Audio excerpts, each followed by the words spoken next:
Back here live at the Waterfront Village with my friend, the zombie, Jonathan. You're looking good. Jonathan just got an awesome face paint job. What do you think?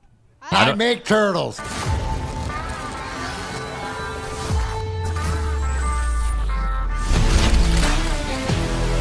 It's now time for Big D Energy with four-time Stanley Cup champ Darren McCarty and the golden voice of Neal Ruhl. Live on the Woodward Sports Network, 99.1 and 93.5 The Roar, the Woodward Sports app, and anywhere you listen to podcasts. Let's talk some sports. It's Big D Energy. Hey, yo, everybody. Welcome back to Big D Energy right here on the Woodward Sports Network. My name is Neal Ruhl. That guy over there is DMac, Darren McCarty. He had a very busy weekend, by the way. It's a Monday edition. You know what that means? We got Terry Foster, Detroit sports media icon, in the house. The 30 for 30 star of the Bad Boys, 30 for 30 on ESPN. We got Sam Flannel. Day number 26 of 365 consecutive days of wearing a flannel. He said he'll cut the sleeves off in the summer. So for everyone that worries about it getting too warm, that's what he's going to do. Am I allowed to throw, like, I can add to the flannel collect? Like, if I see some stuff, like if I hear, like, he wants some cutoffs and stuff like this, we can throw. It doesn't have to be like hit. Like, we can add to it, correct? Oh, absolutely. If I see some flannels and stuff like that. So through people out there, don't be afraid. I mean, that's a great way for branding too. Yeah, it is. Yeah, he is for sale. We'll definitely say that. We got Spencer Raxter here on the ones and twos. Also, we are ready to rock. Big time weekend. DMac had a very, very busy weekend. Certainly, some news just dropped about the Detroit Lions. And T Fost, you were very excited about this. Not too long ago, it was announced that the Detroit Lions will be the centerpiece of the great HBO series Hard Knocks. You're fired up. I love it. I think this is going to be great TV. Now, here's what a lot of people are going to say. Oh, it's the Detroit Lions. Nobody cares. That's baloney. The Lions, they got Dan Campbell. They've got all these assistant coaches who are former players. They're all crazy.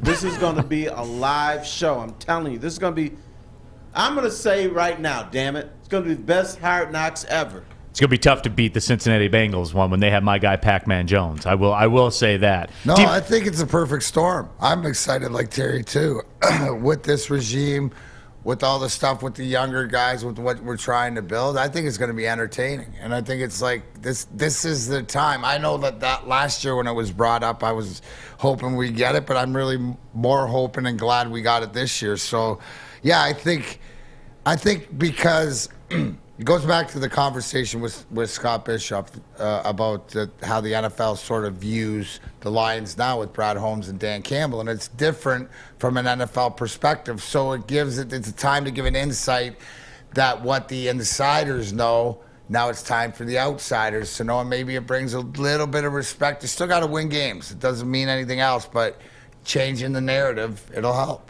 Set this straight. It's something the Lions never wanted to do. Now they're embracing which is different. It is a different approach. Now, here's what it's going to be a distraction. That's baloney. The Lions are a distraction. No, they've been a distraction for 60 years. How can you be a distraction when you won 3 games? Like, it can't, what? Well, DMac, I'll go to you then. I'll defer to you on this. How about that? You tell me as a player. Now, maybe you have a tough time relating based on what your teams were versus what this Lions team is. I know you have no frame of reference for that. But with that being said, take us inside that. Is there a distraction to it with the cameras and the 24/7 and the grab your playbook? No, I mean, not if you have great leadership. And you got to remember, because every Stanley Cup winning team has the NHL follow. There's a camera crew that follows you all during every playoff round in case you win, right, to cut up the greatest, the memories and stuff like that. So I think it's just the leadership sets the boundaries of what it is, but it also gives an opportunity for you to see behind the scenes with guys too. And I know that doing stuff with the NHL and having them into your personal life is different guys. I think it's great. I think it's, it goes with the maturity. So, again, it comes to leadership. It always comes down to the top of how things are portrayed. But when you're going to let them get an inside look and a little bit more, it allows, just like this weekend, you look at having that conversation, doing Fight Night Reloaded and stuff like this, it gives you more information, as our guy Sammy Flannel says. With new information, I form a different opinion. And I think that, relating the Lions and relating back to the experience that I had this weekend with Claude Lemieux, and great job by everybody here. I want to take a second to give them flowers in a minute, is the fact, that that's the way that it's supposed to be done, right? It's supposed to be done. Now, if it's just, and you see the evolution of it, right? It's like using social media and stuff like this. You're talking Cincinnati Bengals and stuff like this. Well, I guess things are more tightened up now. Maybe that's due because of health and wellness and COVID and stuff like this, but it doesn't seem like maybe there's as much recklessness or you have to worry about it. It's more they know what they want to get and the stories they want to get out. And with that said, you guys did have the curtain up where we weren't allowed. We couldn't go into that's boundaries. The bathroom. Yeah, there were boundaries, but those boundaries are done. Take away those boundaries. Would you have been okay with that? Yeah, because DMac, I mean, this is all in with this stuff. Hey guys, I don't know if you could look to the left here. I got a camera shoved in my face for ESPN. So, no, right? But again,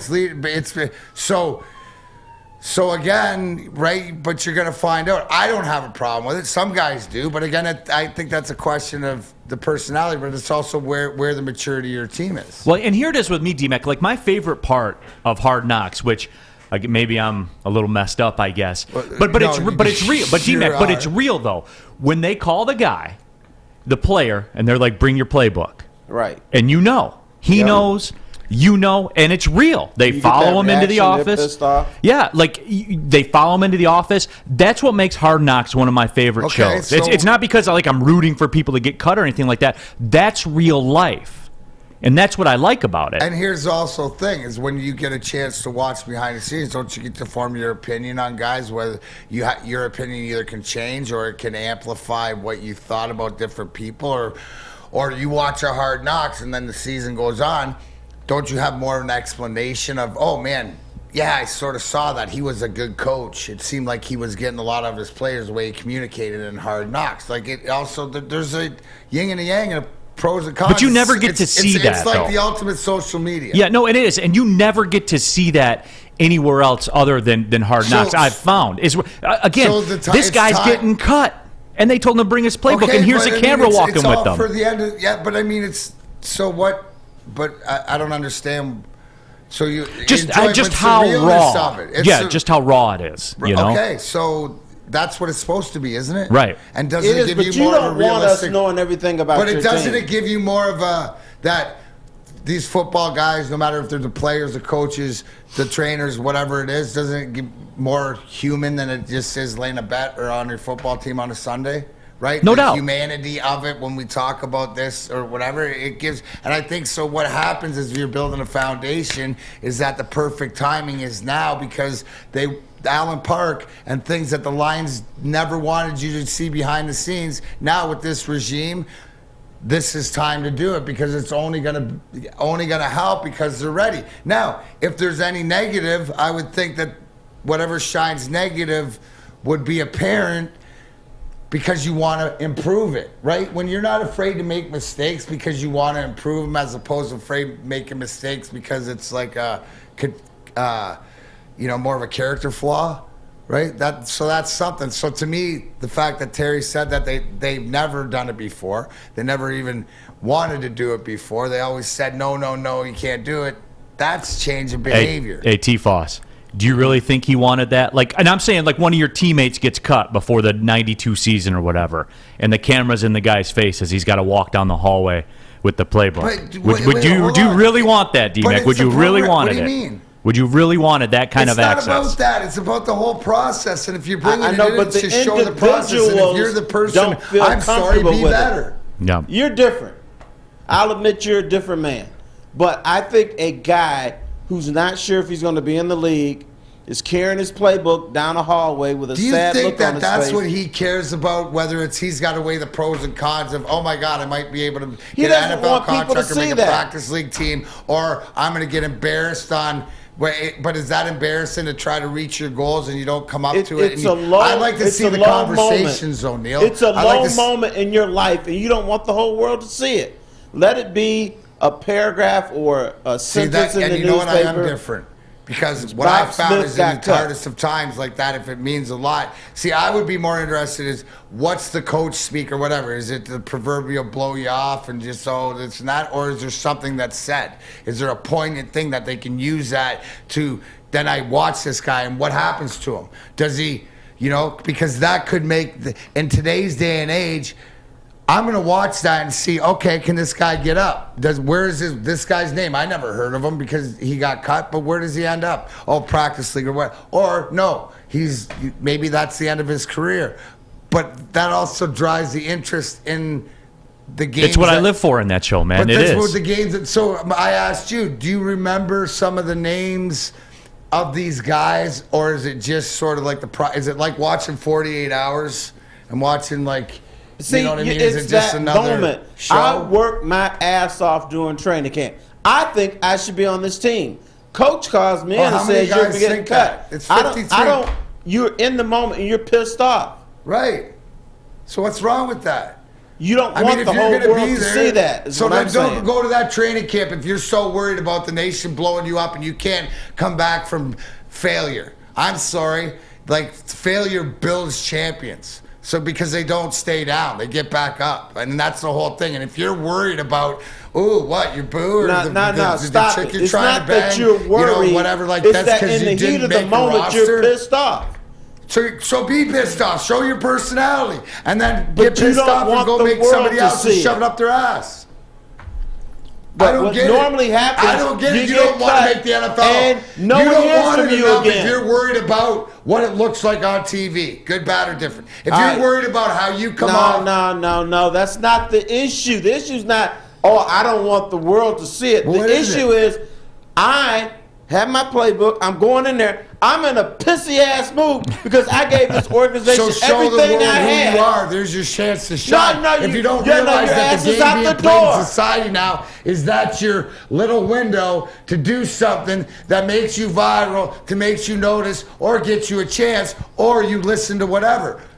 The reason I like it, Terry, it's part of the pop on the thing. We like seeing it. I'm simply saying he likes seeing it. No, but here's why. Here's why I like it though, T Fost. Here's why. Because I think it shows everybody how razor thin that line is between playing in the NFL and selling insurance. That's the thing for me. That's because it shows people. We see it on Sunday, and you score the touchdown, and everything like that, and you win the championship and all. That's what we see. We think it's like that for everybody, but it ain't like that for everybody. Some people play both sides of that line. Some people grind and barely hang on to a 3-year career. That's what I like, because I like the light shining on those guys. That this is how thin the line is, and the difference between life and death in professional sports. But you know who's going to outshine that? The personality of Dan Campbell. This dude is nuts. This is probably the major reason why HBO wants to do the Detroit Lions. Cool. 1, their history. 2, their coach is nuts. And his assistant coaches are nuts too. We don't know that because we don't see them enough. Yeah. We see Dan Campbell, but Deuce Staley and all these other guys are just as nuts as him. Well, you can get involved, too, on our YouTube chat right here on our YouTube channel. And you guys all are. And T Fost, I'll tell you this, because I have a question for you about this. Hello to everybody that's getting involved with the show. Remember, drop your comments in there. And every third comment, people are fired up that the Lions are on Hard Knocks. So I have a question for you about that when we come back. And also, too, we'll have to reset DMac's big weekend. The Final Four is all set. The Big Ten, well, they Big Ten'd. Purdue'd. And I have an apology for the nation on behalf of everyone that lives in the Midwest. It's time for us to come clean. and I'll do that, and then we can all rest easy here. I feel as though I can be the spokesman for that, right? I think Yes, so. you I can. can. Just like you can be the spokesman for Well, Guardian Alarm. Absolutely. No matter what, get down to Allen Park, whether it's residential, commercial, no matter what. Guardian Alarm, your local security experts, they get it. All with state-of-the-art technology right from your phone. Turn the lights on, turn them off, temperatures up and down, which is cold today, so you might want to turn them up a little bit if your house is on fire, the smoke detector, and even when you're sleeping, that deadly silent killer carbon monoxide. So if you want to be part of the Big D Energy Woodward Sports Network Guardian Alarm family, you can. And here's how. Give us a call, 1-800. Stay out. That's 1-800. Stay out. I need it for everybody, and at least down in Allen Park, we got Hard Knocks coming for the Lions, and you know what? Any bad boo-boo juju, we don't need it. What are we going to do? 1-800. Stay out. Get out of my house. Stay out of Allen Park. Stay out of Sammy Flannel's house. Give him a call today. Guardian Alarm, your local security experts. Tell them Woodward Sports sent you. Big D Energy. T Fost in on a Monday. Neal Ruhl and DMac. Be right back. You don't have to go to the beach, man. You don't have to get your butt crack full of sand. You just need a little chili peppers, man, to get that glowing beach chili peppers tan. Woo! With 26 locations in the Metro Detroit area and more coming, Chili Peppers Tanning is where you'll find the cleanest salons in the D. Join the Pepper Club for the best deals on unlimited tanning. Head to chilipepperstanning.com. You just need a little chili peppers, man. I'm Kay Cunningham. Working with Hall Financial to purchase my first home was easier than I could have ever imagined. They treated me like family from start to finish. Find out for yourself at callhallfirst.com.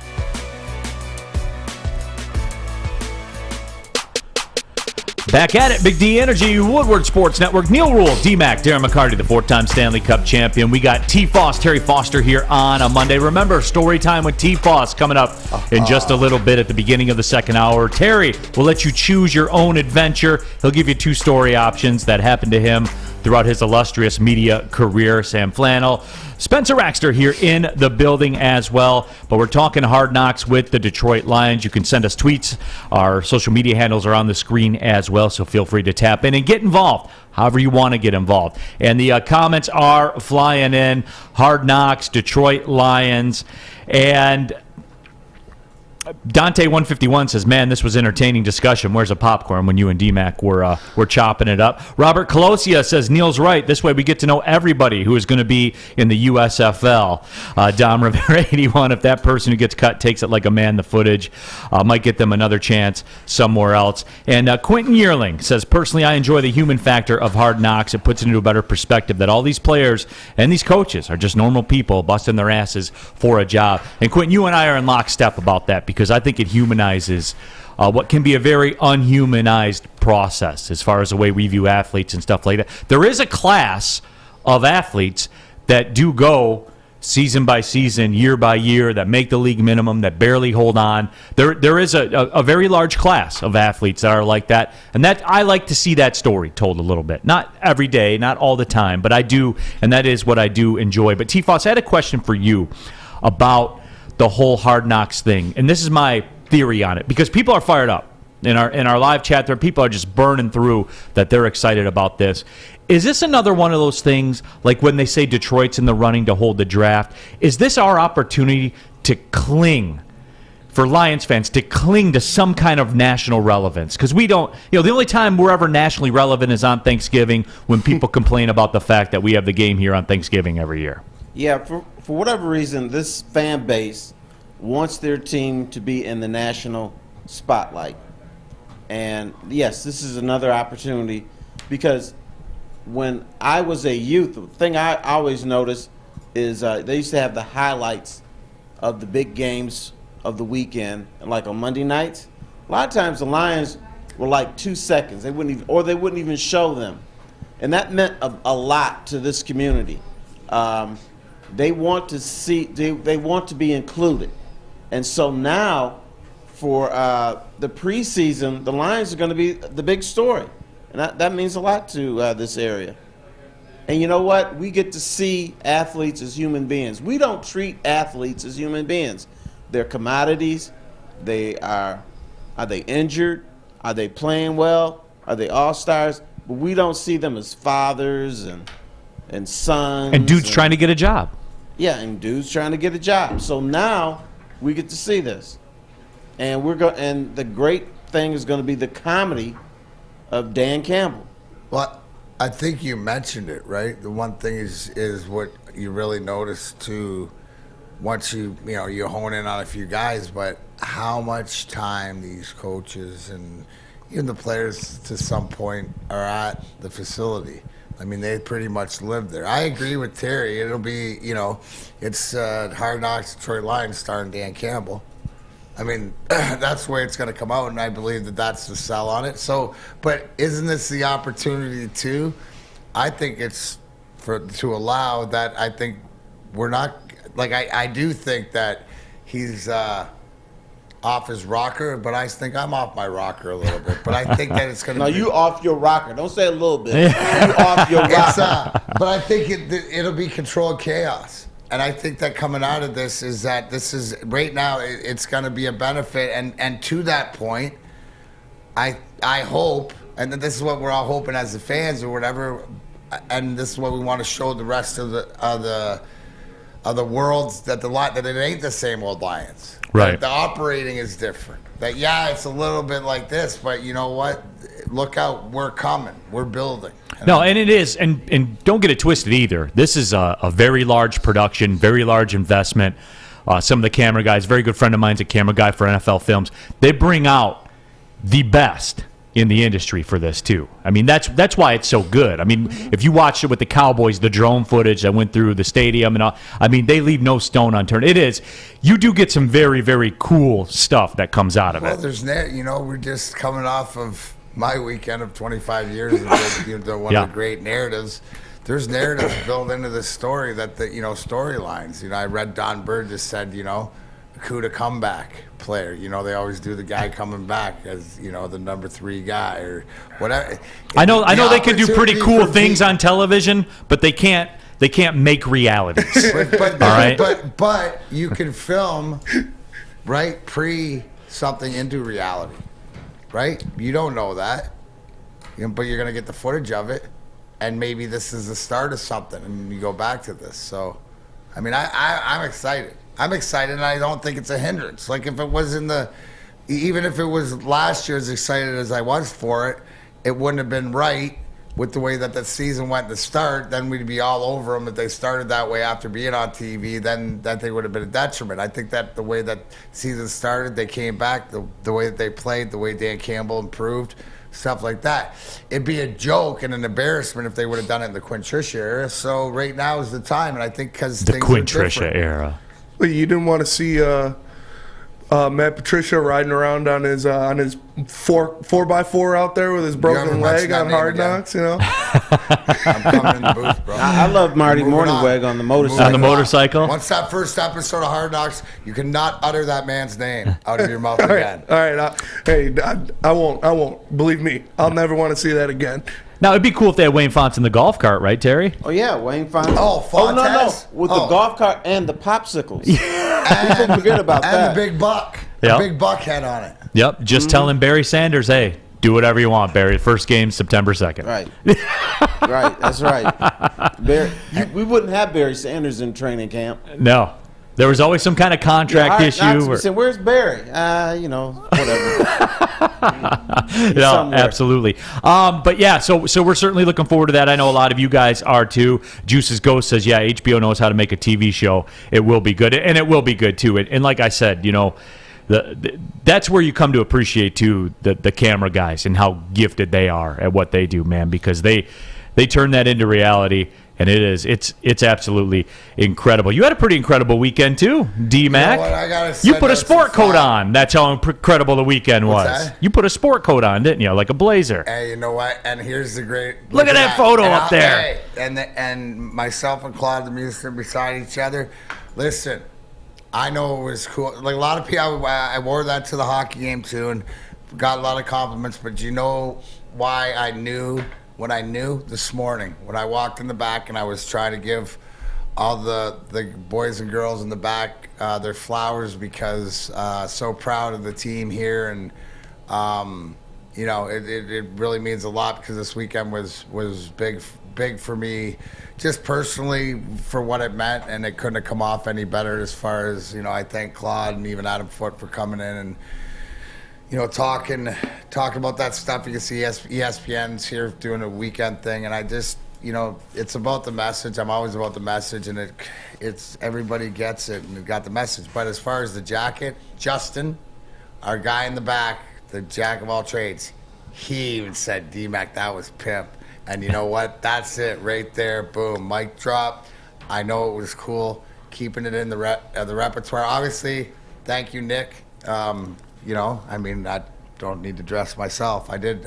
You saw the red shoes there; those were mine. So, but I just want to say, you know, to the fact, and this ties in, right, to the hard knocks or what we're going to see behind the scenes, and eventually when the ESPN, or if you watch the Woodward Sports and the way that we're covered, whether it was the interview that Kurt David, myself and Claude did on the Friday, and I thank Stick and Joey, and we did it downtown at the Weston Cadillac, or to the Fifth Avenue. Thank you, everybody there. But just the production of what we can do and the interaction with the fans of what Woodward Sports to me means to the people that I preach all the time. And I absolutely felt it. So it, you know, whether I'm the vessel of whatever how I'm involved in the process, but you know how it's all about the team. It's all about getting that. And this weekend, I think it was such a great team effort, and I thank everybody. That my favorite part, I'm trying to get this, and I told, it's my favorite part of the weekend, just because it popped me in the wrestling mode.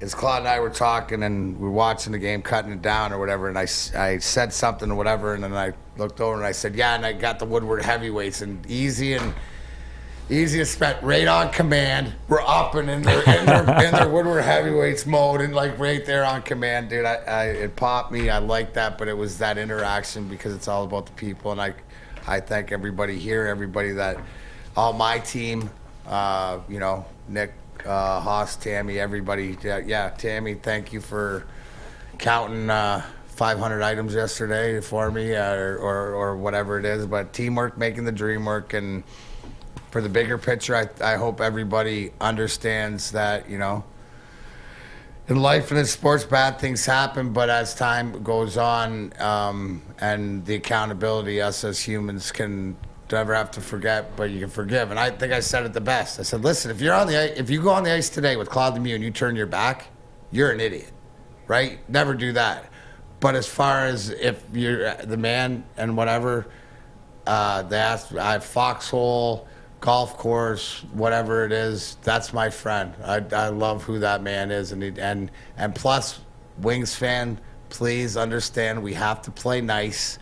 He is Mo Sider, Oscar Sundquist's agent, so it all comes back around. We got to do our part, and now's the time. I love that move by him, by the way. Brilliant. But here's reality, Neal.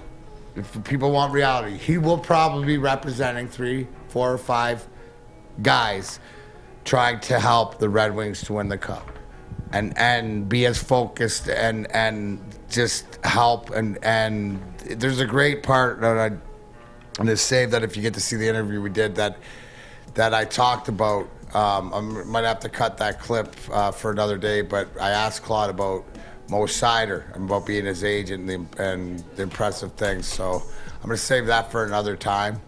You know, so that was the question. But thank you to everybody who showed up, everybody who came down to, you know, LCA at the game. They did a great tribute. Oh, and by the way, I'm gonna have to get this cut too because I did the military.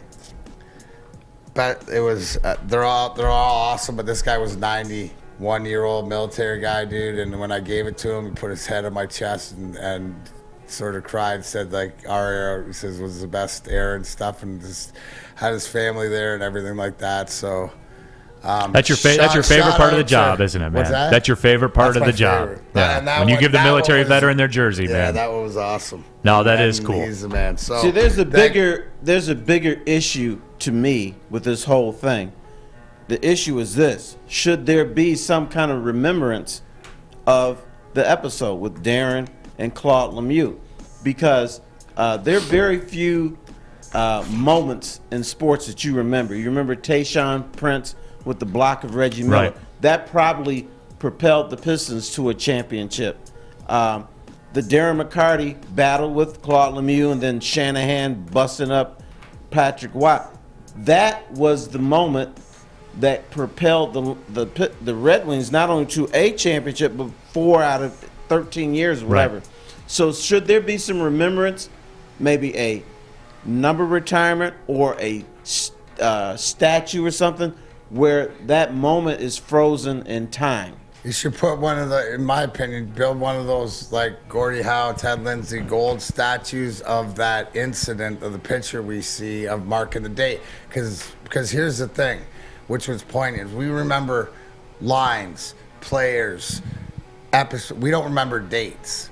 March 26, 97, we remember that. Like, I remember the June 7th or whatever like that from scoring the goal, but March 26, 97, people know that date. So even to that point, whatever it is to Terry. But I agree that there should be something, because it's about telling the story to the younger ones, and if you could see it, that's cool. Yeah, which I got a couple questions for you when we come back that, just to know how things went. Let me tell you how things went Saturday night when I got home from work. 50 different formulas, countless taste tests.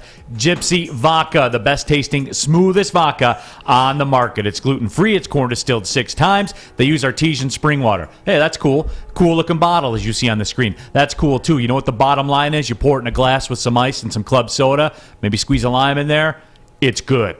That's all I got for you guys. When I drink it, I enjoy it.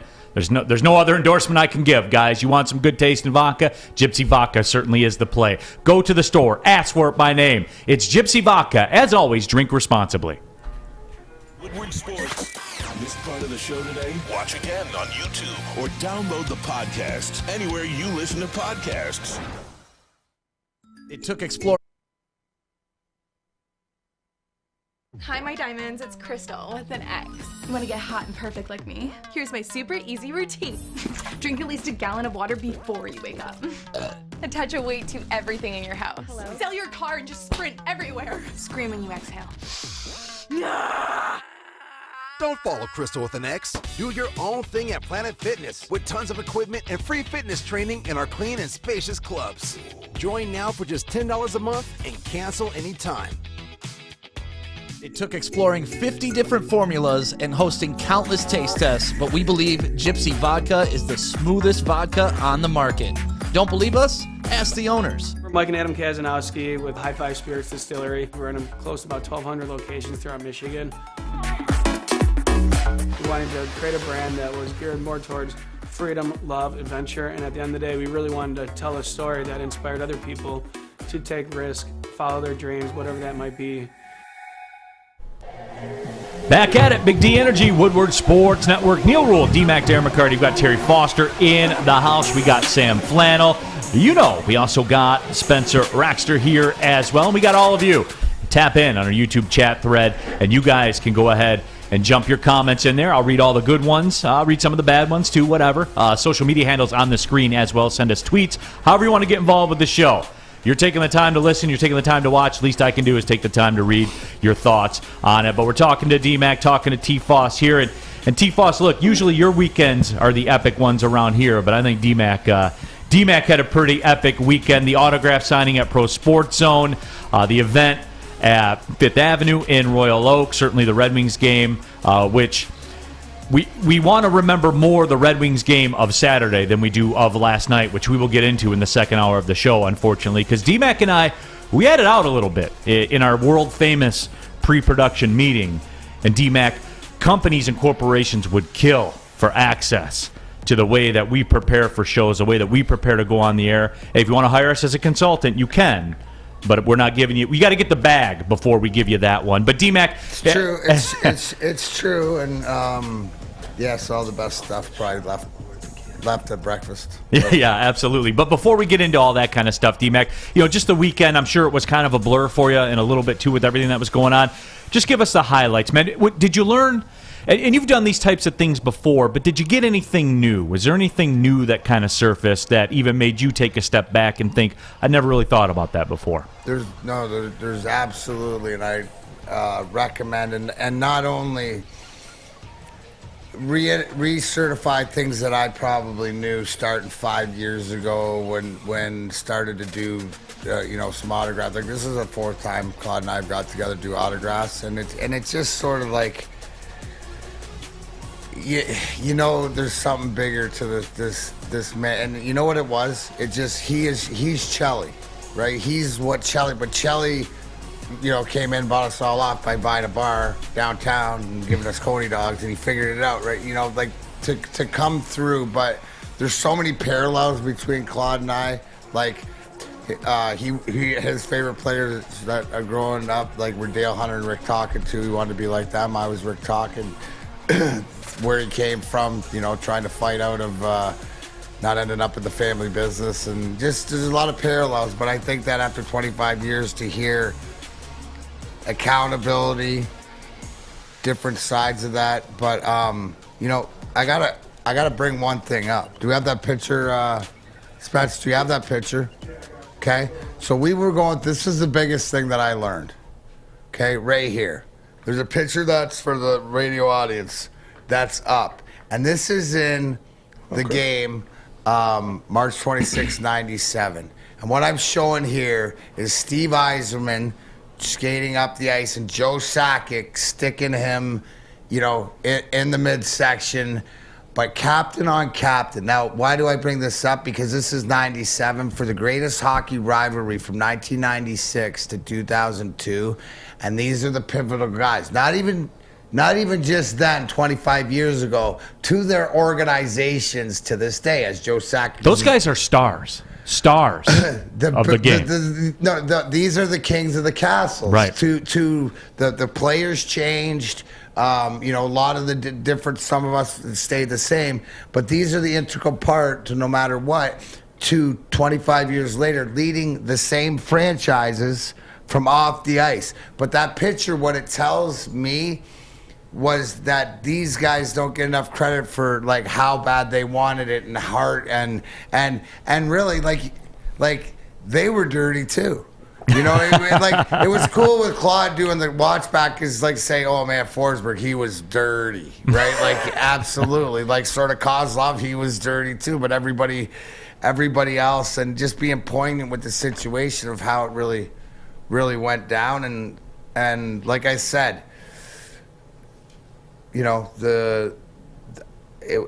when we broke down the hockey action and how it did, I can leave that, but it's the reaction that you have to be accountable, and it's how he reacted to it, and just to understand the why. I think all the whys got out there. So, like I said, it went. I thank everybody that made it happen.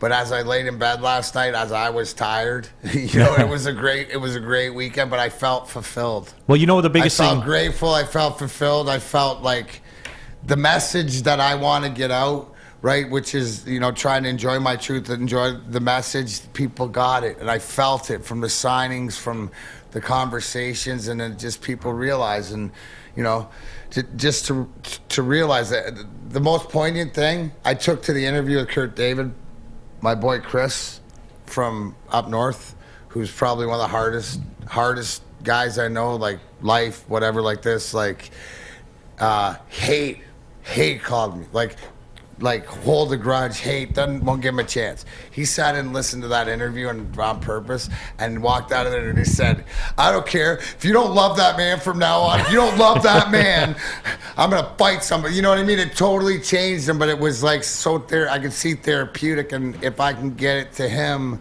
and saw it, I think everybody else can get the message. The biggest thing that I learned, DMac, came from when we were, as this was approaching, I didn't know that Peter Forsberg hated me personally. I knew he hated you, but I didn't know he hated all of us. Did you also know that Claude doesn't remember playing the rest of the game? He thought he was out for the rest of the game, and he came back, played the third. Actually, Forsberg took a skate in the face that game, and then during the scuffle, so he actually was out for some of the game. But he hates you. Not as much as Patrick Waugh. Maybe close, but we hate Patrick Waugh. Yeah. Peter Forsberg hates all of us. And I'm cool with that. But I hope you're right. But Terry, because I'm all about the history. It's the same. I put this in the same category as telling the story that has gone down, right? I just because when you walk through the arena, and you see different things, statues, and I know there's commemorative things, but it would just tell a different story. Right. There should be something, whether it's a statue or, they do those big murals. Yeah. They could have just that. to explain it on this day or whatever like Why that. is that so important to Detroit? Because we remember it, but there's a whole bunch of gaggle of people who weren't even born then. That's what I'm saying. That's the one thing, Terry, is that, so 25 years, so unless you're 30 years old, right? Like cognitively, you probably don't have that memory of it, which is cool, because now the 30, 35, 40-year-olds who've lived life, like I've said before, have a relation to how. But it lives on, DMac, because my son, heard us talking about it, went back and watched it, kind of got educated about the whole, and not just that moment, but the whole Red Wings avalanche thing. Dude, it's like it lives on forever. It's Star Wars, bro. It's like Star Wars, and maybe this is like the New Hope, the first number 4 or whatever, but they go forward and back. You tell a story from it. So that's all. It's the why. Till we get to this point. This is why these guys did this. This is why this guy's here. Showed that picture. This guy's leading your. Which was my point to him, because he went with me to the game against Colorado this year. He went with me. His first, actually, might have been his second Red Wing game, whatever, opening day against Tampa. And to hear that electricity in the building and all that kind of stuff, because people now want it to be what it was then. You know what's cool? You know what's cool? Tammy just said, Tammy said yesterday at the signing, half the people probably weren't even born. Yeah, we're kids, and that's what's cool. To come to the site. So that's the story carries on, and it's more like, a lore. It's a true life sort of legend and lore story that you can't really believe, but it happens. And I'm curious to get Terry's take on this, because Tammy Chin in our YouTube chat thread said, I learned that I respect Claude Lemieux. What he's gone through the past 25 years, he was a class act. And Terry, here's the thing to me, because I think that you especially know more than most. You don't see people like Claude Lemieux, the events of that night, the career that he had, the reputation he had in the game. You don't see people like that embrace it to the point where he comes to Detroit, does autograph signings, does Q&As and things like that. Have we ever seen that before? A moment like that? No, we have not, because the risks that he encounters since he's coming to Detroit is he could be harmed here, because fans take things too seriously. There's Claude Lemieux. He did this to Chris Draper. Darren McCarty beat his ass, but he's still walking, so I'm going to take care of it. So he runs that risk. So it's not easy for him to do this.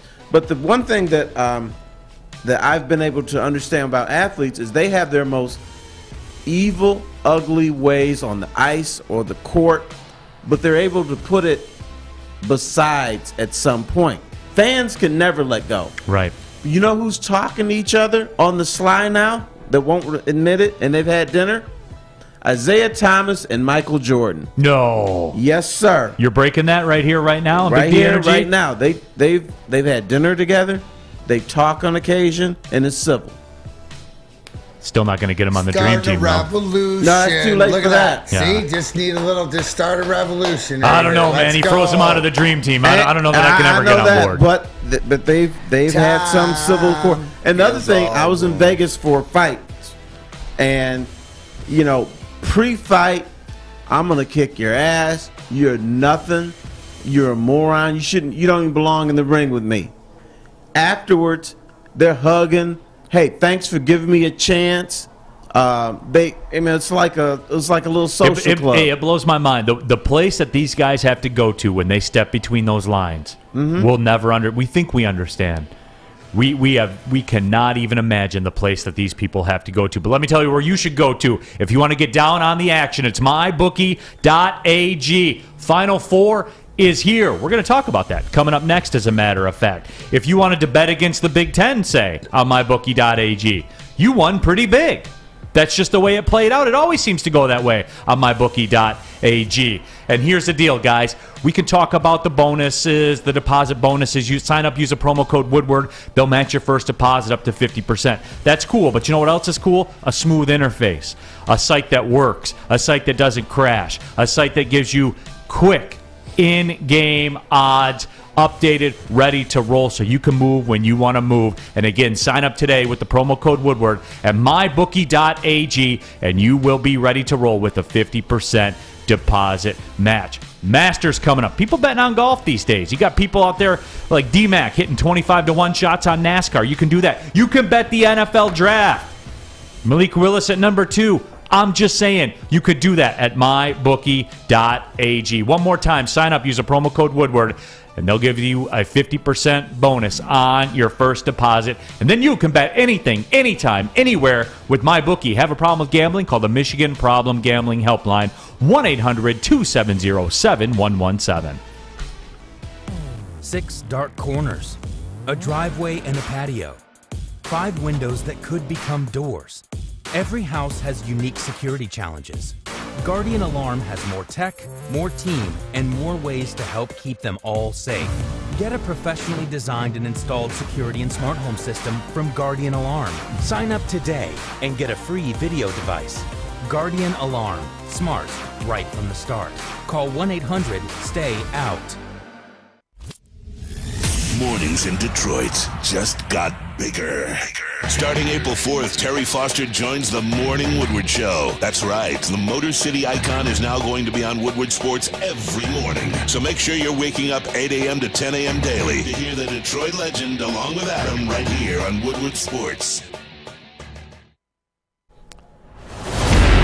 Back at it, Big D Energy, Woodward Sports Network. We got Neal Ruhl, we got DMac, Darren McCarty, we got Terry Foster, we got Sam Flannel, and we got Spencer Raxter as well. Happy to have you all along for the ride with us. And yes, we're going to talk about the slap, okay? We're going to get into that. We're going to talk about the Red Wings as well. We're going to talk about Juwan Howard again? Absolutely. Or is there another slap? Oh, I get you. Maybe Will Smith was researching his next role and, like, character acting his next role. What better guy to play Juwan Howard than Will Smith now? I would agree. I would agree. We'll get into all that kind of stuff coming up towards the second hour.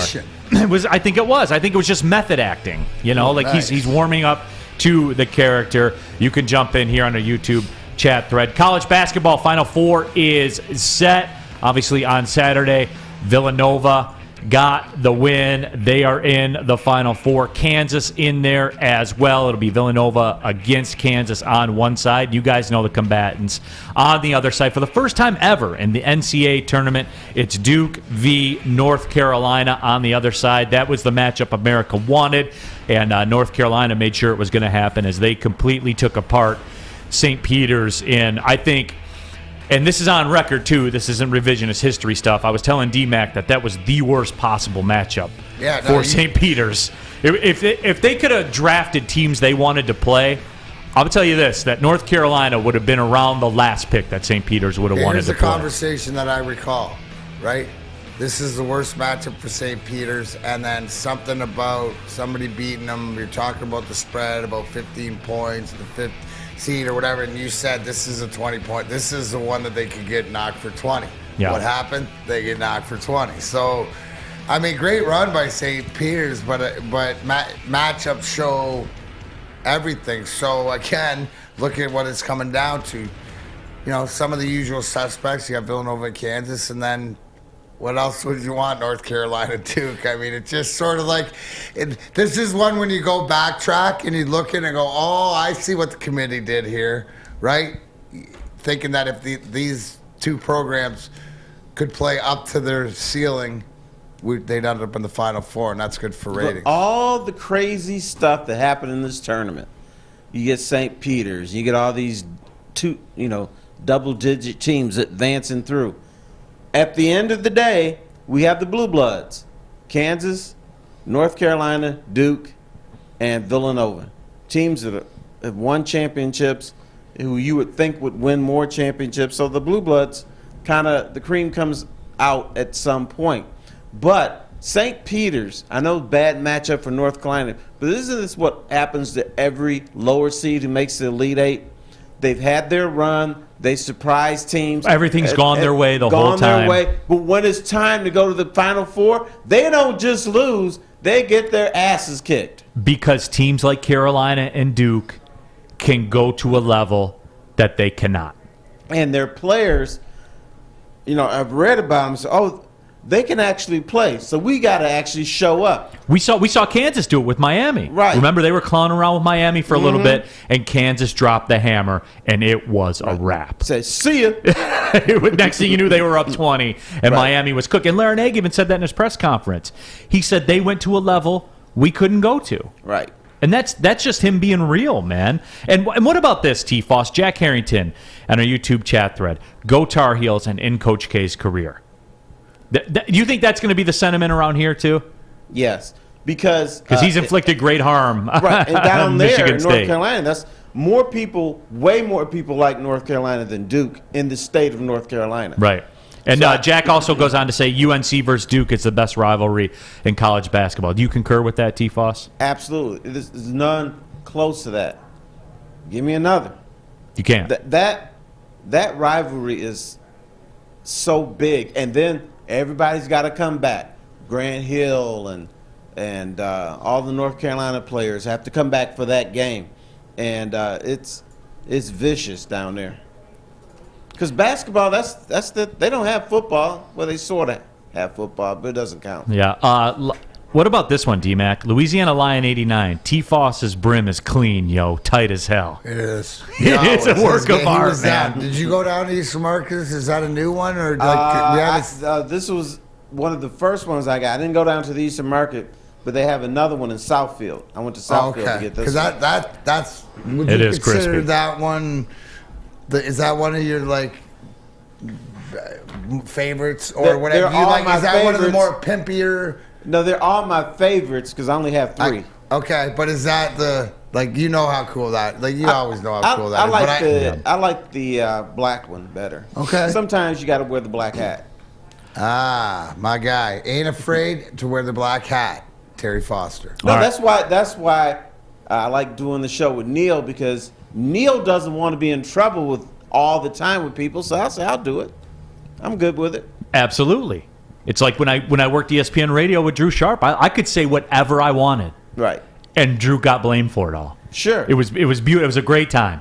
Boudin said, well, if you weren't such a hater, people wouldn't hate on you. Okay, well, speaking of that, I think I'm going to take this time. We've been speaking about college basketball, and we saw North Carolina go to a level against St. Peter's, quite frankly, that Purdue couldn't get to.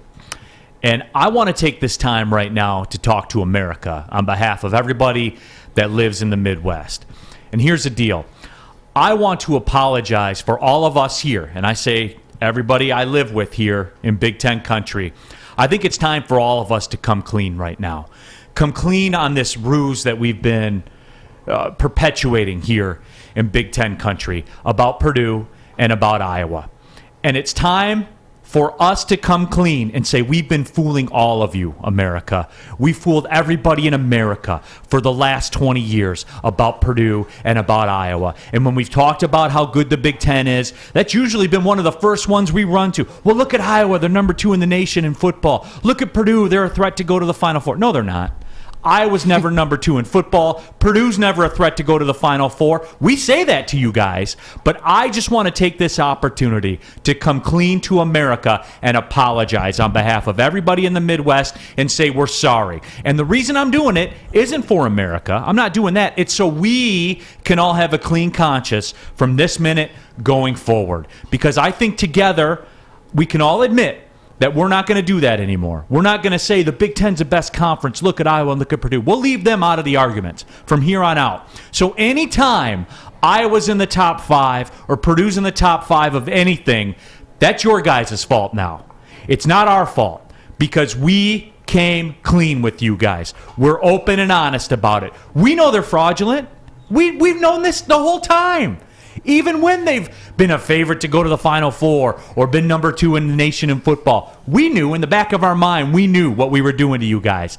So T. Fost, I am being the guy to come forward and tell America we're sorry about lying to you all for all this time. We apologize. We're clean. If you guys let it happen again, though, that's on you, not on us. It's gonna happen again. No, it's not. Yes, well, and if it does, then it's not our fault. It's not our fault. I put it on the record. It's not our fault. No, it won't be your fault, but it's gonna happen again. I did all I could do, T. Why Fost. stop at Iowa and Purdue?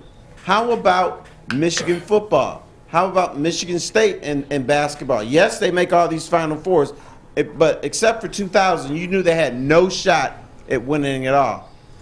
Wisconsin is in the same boat. Wisconsin stinks up games for most of the year, and you think, you know what, they got a shot here. Nope, they don't. The Big Ten has big media markets: Chicago, Detroit, New York to a certain extent. So because of the media market, we always think, or we always say, the fan base always says the Big Ten is better than everybody else. Neal, I'll go back, way back when I was a youth, the 70s and 80s and back in the 60s. Every time the Big Ten played in the Rose Bowl, they were the favorite. They're going to beat USC. They're going to kick Washington's ass, UCLA too. But guess what? Normally the Big Ten lost. But even when they lost, we made an excuse. Well, you know, they got to go across 3 timelines, and this is like a home game for the Pac-10, so that's why they lost. Or we come up with this one. The Big Ten is the best, but what happens is they beat up on each other, and they don't have enough for everybody else. That's my favorite one. That is baloney. Baloney.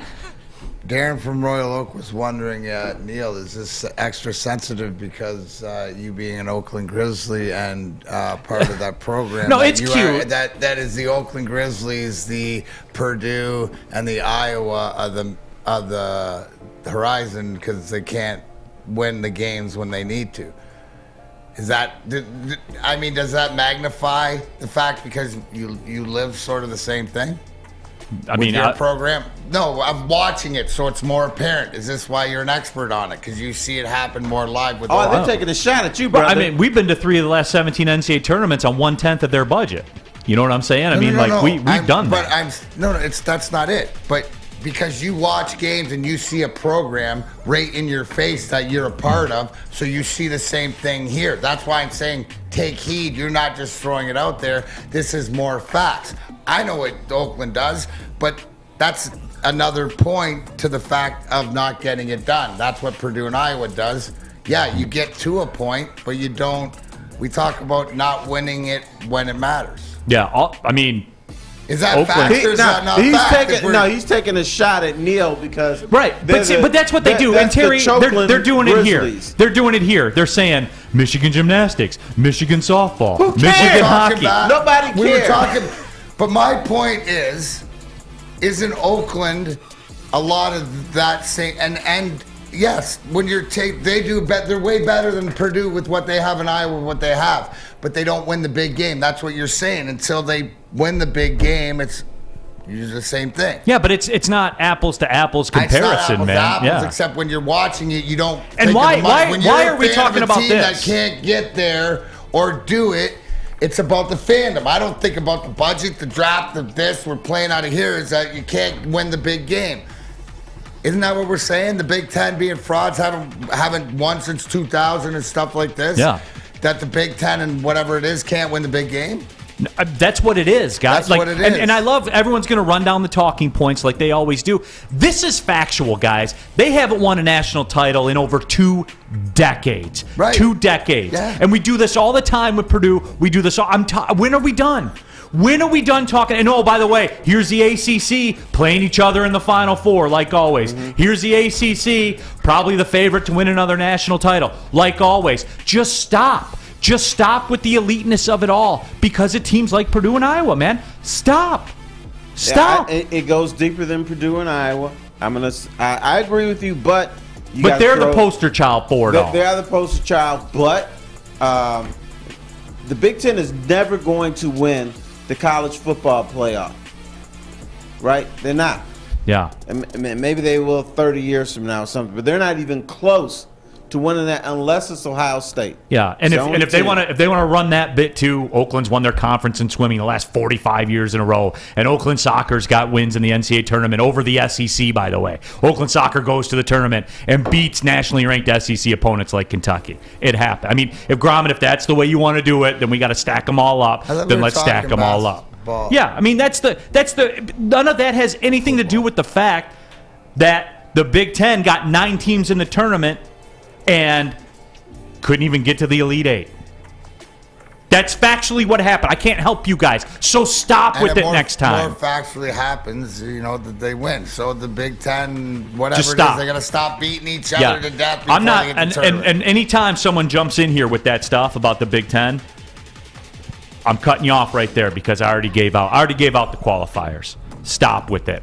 Here's where I'm not going to stop, though. I was here this morning. Planet Fitness, home of the judgment-free zone, where you can work out in a non-intimidating, judgment-free atmosphere. Membership starts at just $10 a month for access to your home club. They also have the Black Card option as well, $22.99 per month. Unlimited use of the hydro massage, the massage chairs, total body enhancement, unlimited tanning also, and access to over 2,000 locations worldwide with unlimited guest privileges. Join today in club. You're going to pass 2 of them on the way home, or you can join online from your computer right now, planetfitness.com. No matter where you are, there's a Planet Fitness close by, now open in Midtown Detroit at the Detroit Pistons Performance Center. Right now, $0 down, $10 a month, access to your home club. That's where it all starts, everybody. Planet Fitness, where your fitness, DMac. Your fitness is essential. Life is full of hard choices. We're here to make one of life's biggest decisions as simple as possible. My name is Christina Gennari, and for over 20 years, I've helped hundreds of families buy and sell homes. We cover all of Metro Detroit and more, from large luxury homes to starter homes. We will work hard to make sure that you get the home of your dreams. So if you're in the market today or even thinking about buying or selling in the future, make the obvious choice. Christina Gennari, the obvious choice in real estate. Visit us at soldchristina.com today. I'm Kay Cunningham. Working with Hall Financial to purchase my first home was easier than I could have ever imagined. They treated me like family from start to finish. Find out for yourself at callhallfirst.com.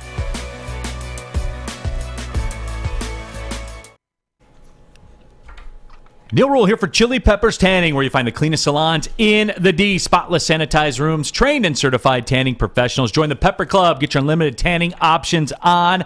They sell the Australian Gold, designer skin, Caltan, and Swedish beauty lotions.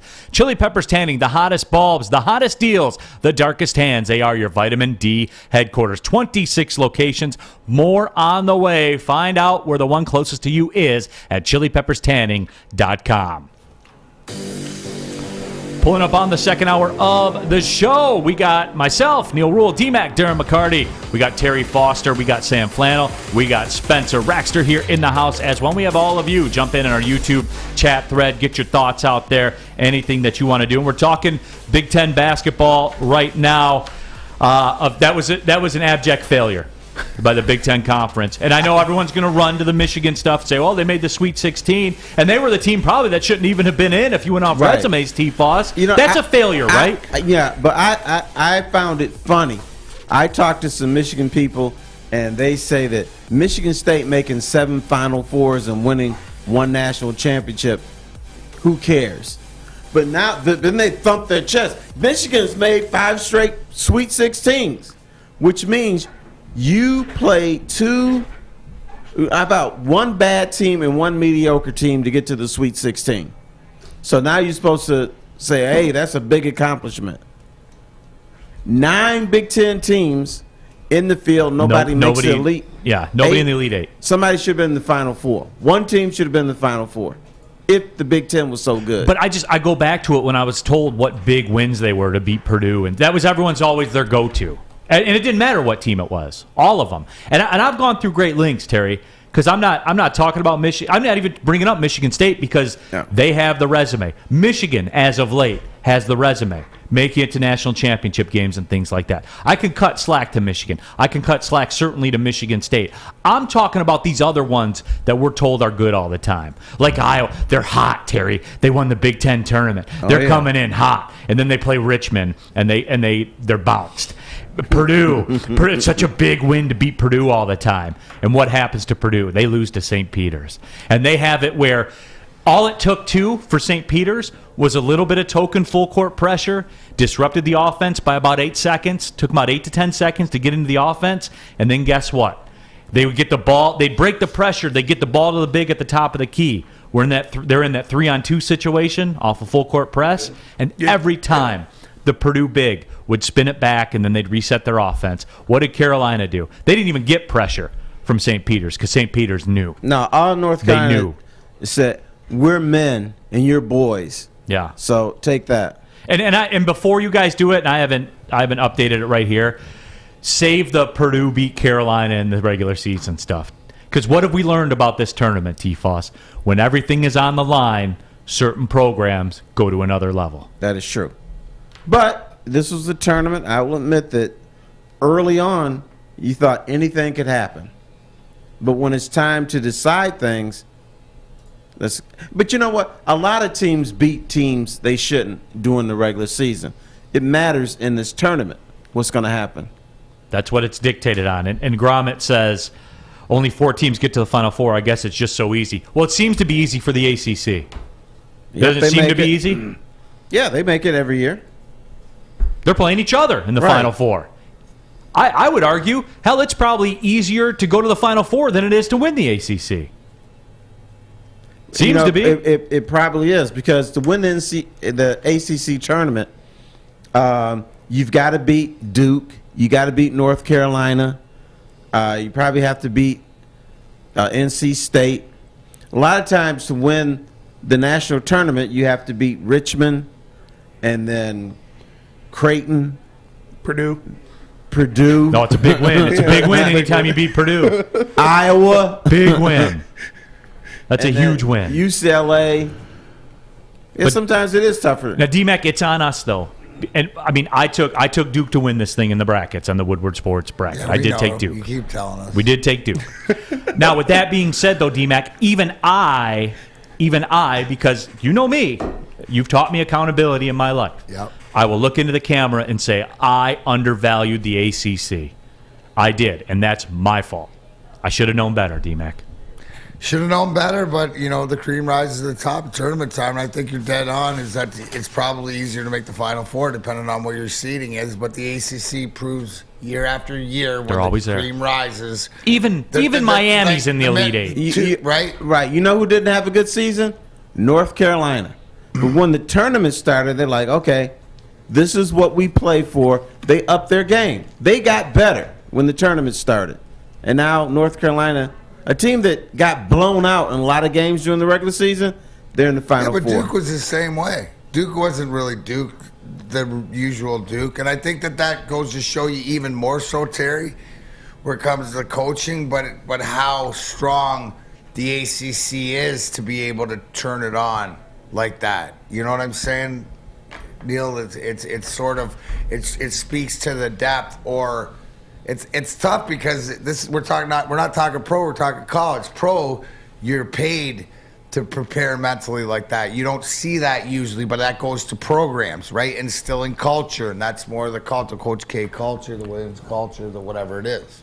And here's the other thing too that's going to be a stunner. I was just going to. My question was: is anybody looking at Villanova? No, they never do. Like Jay Wright. Have you? Jay Wright is unbelievable. Have you heard less from a program that's won multiple national championships in the last couple of years? All throughout, and we saw a little bit of it because we had to pass through it, but don't sleep on them. I mean, I'm asking you because when I say, hey, Neal, Villanova's good, right? Villanova no, they are, this, but you know what the problem's going to be for them when they run into it? Is it matchup?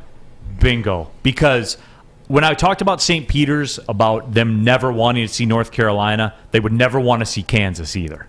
The athleticism. So Villanova's coming up against Kansas is a team it's going to be a bad matchup because when they slog it up, which they ultimately do, we saw them do that against Michigan. How many times did they land the staggering blow against Michigan but never landed the knockout blow until about 2 minutes left. That's why we always felt You can't do that with Kansas and Carolina and Duke and teams with that level of talent. You can't do that. You can't swim in those waters, man, because you'll pay. Makes sense. Because they'll put a 12-2 run on you in 2 minutes, and everything is flipped. Now you're down 9. And now all the pressure in the world's on your next 3 possessions. And you're talking about the other 3 teams in Kansas and even North Carolina and Duke that know how to deliver that knockout punch. Carolina is a little. They feel themselves. They feel themselves. St. Pete and everything was going. They had that game in hand.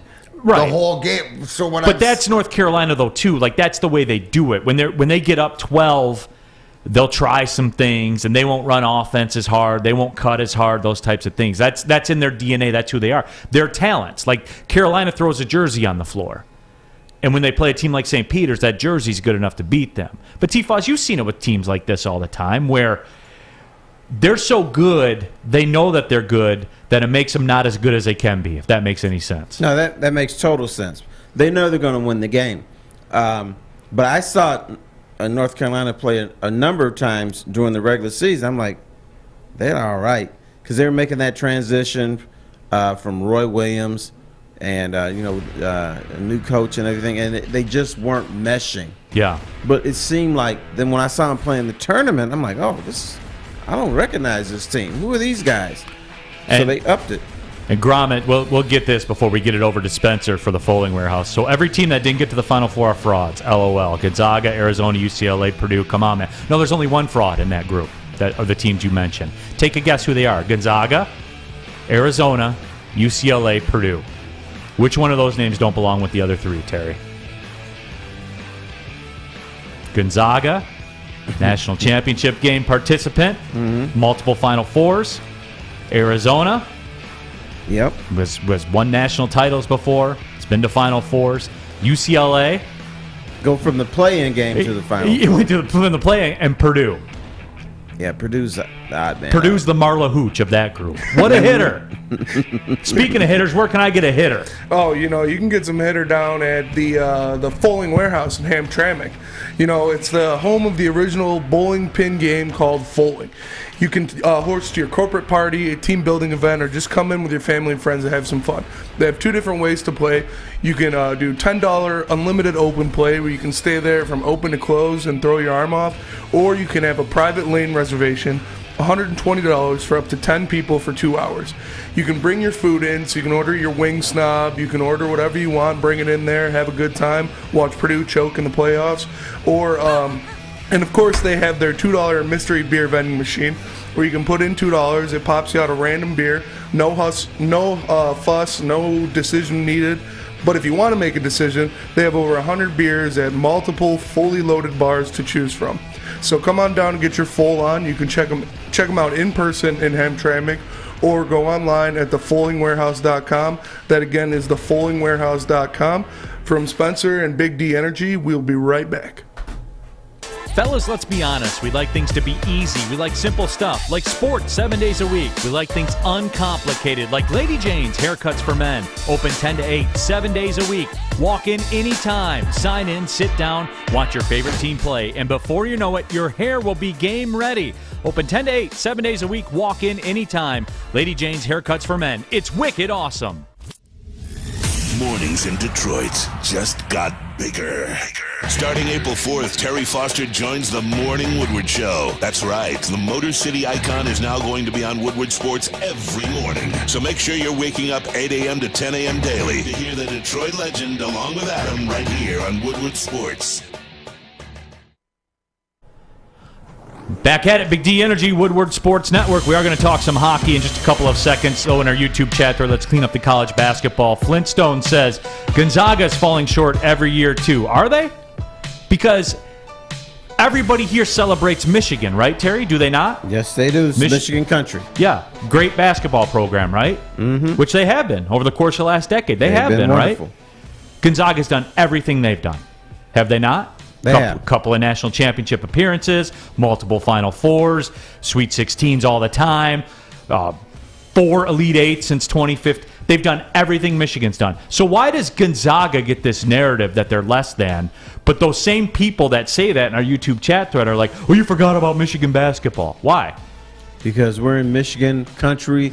But we're behind the blue wall. But that doesn't change reality. I know, but people don't speak in reality. Okay, I'm sorry. Learn that. Again, this is me. Young man.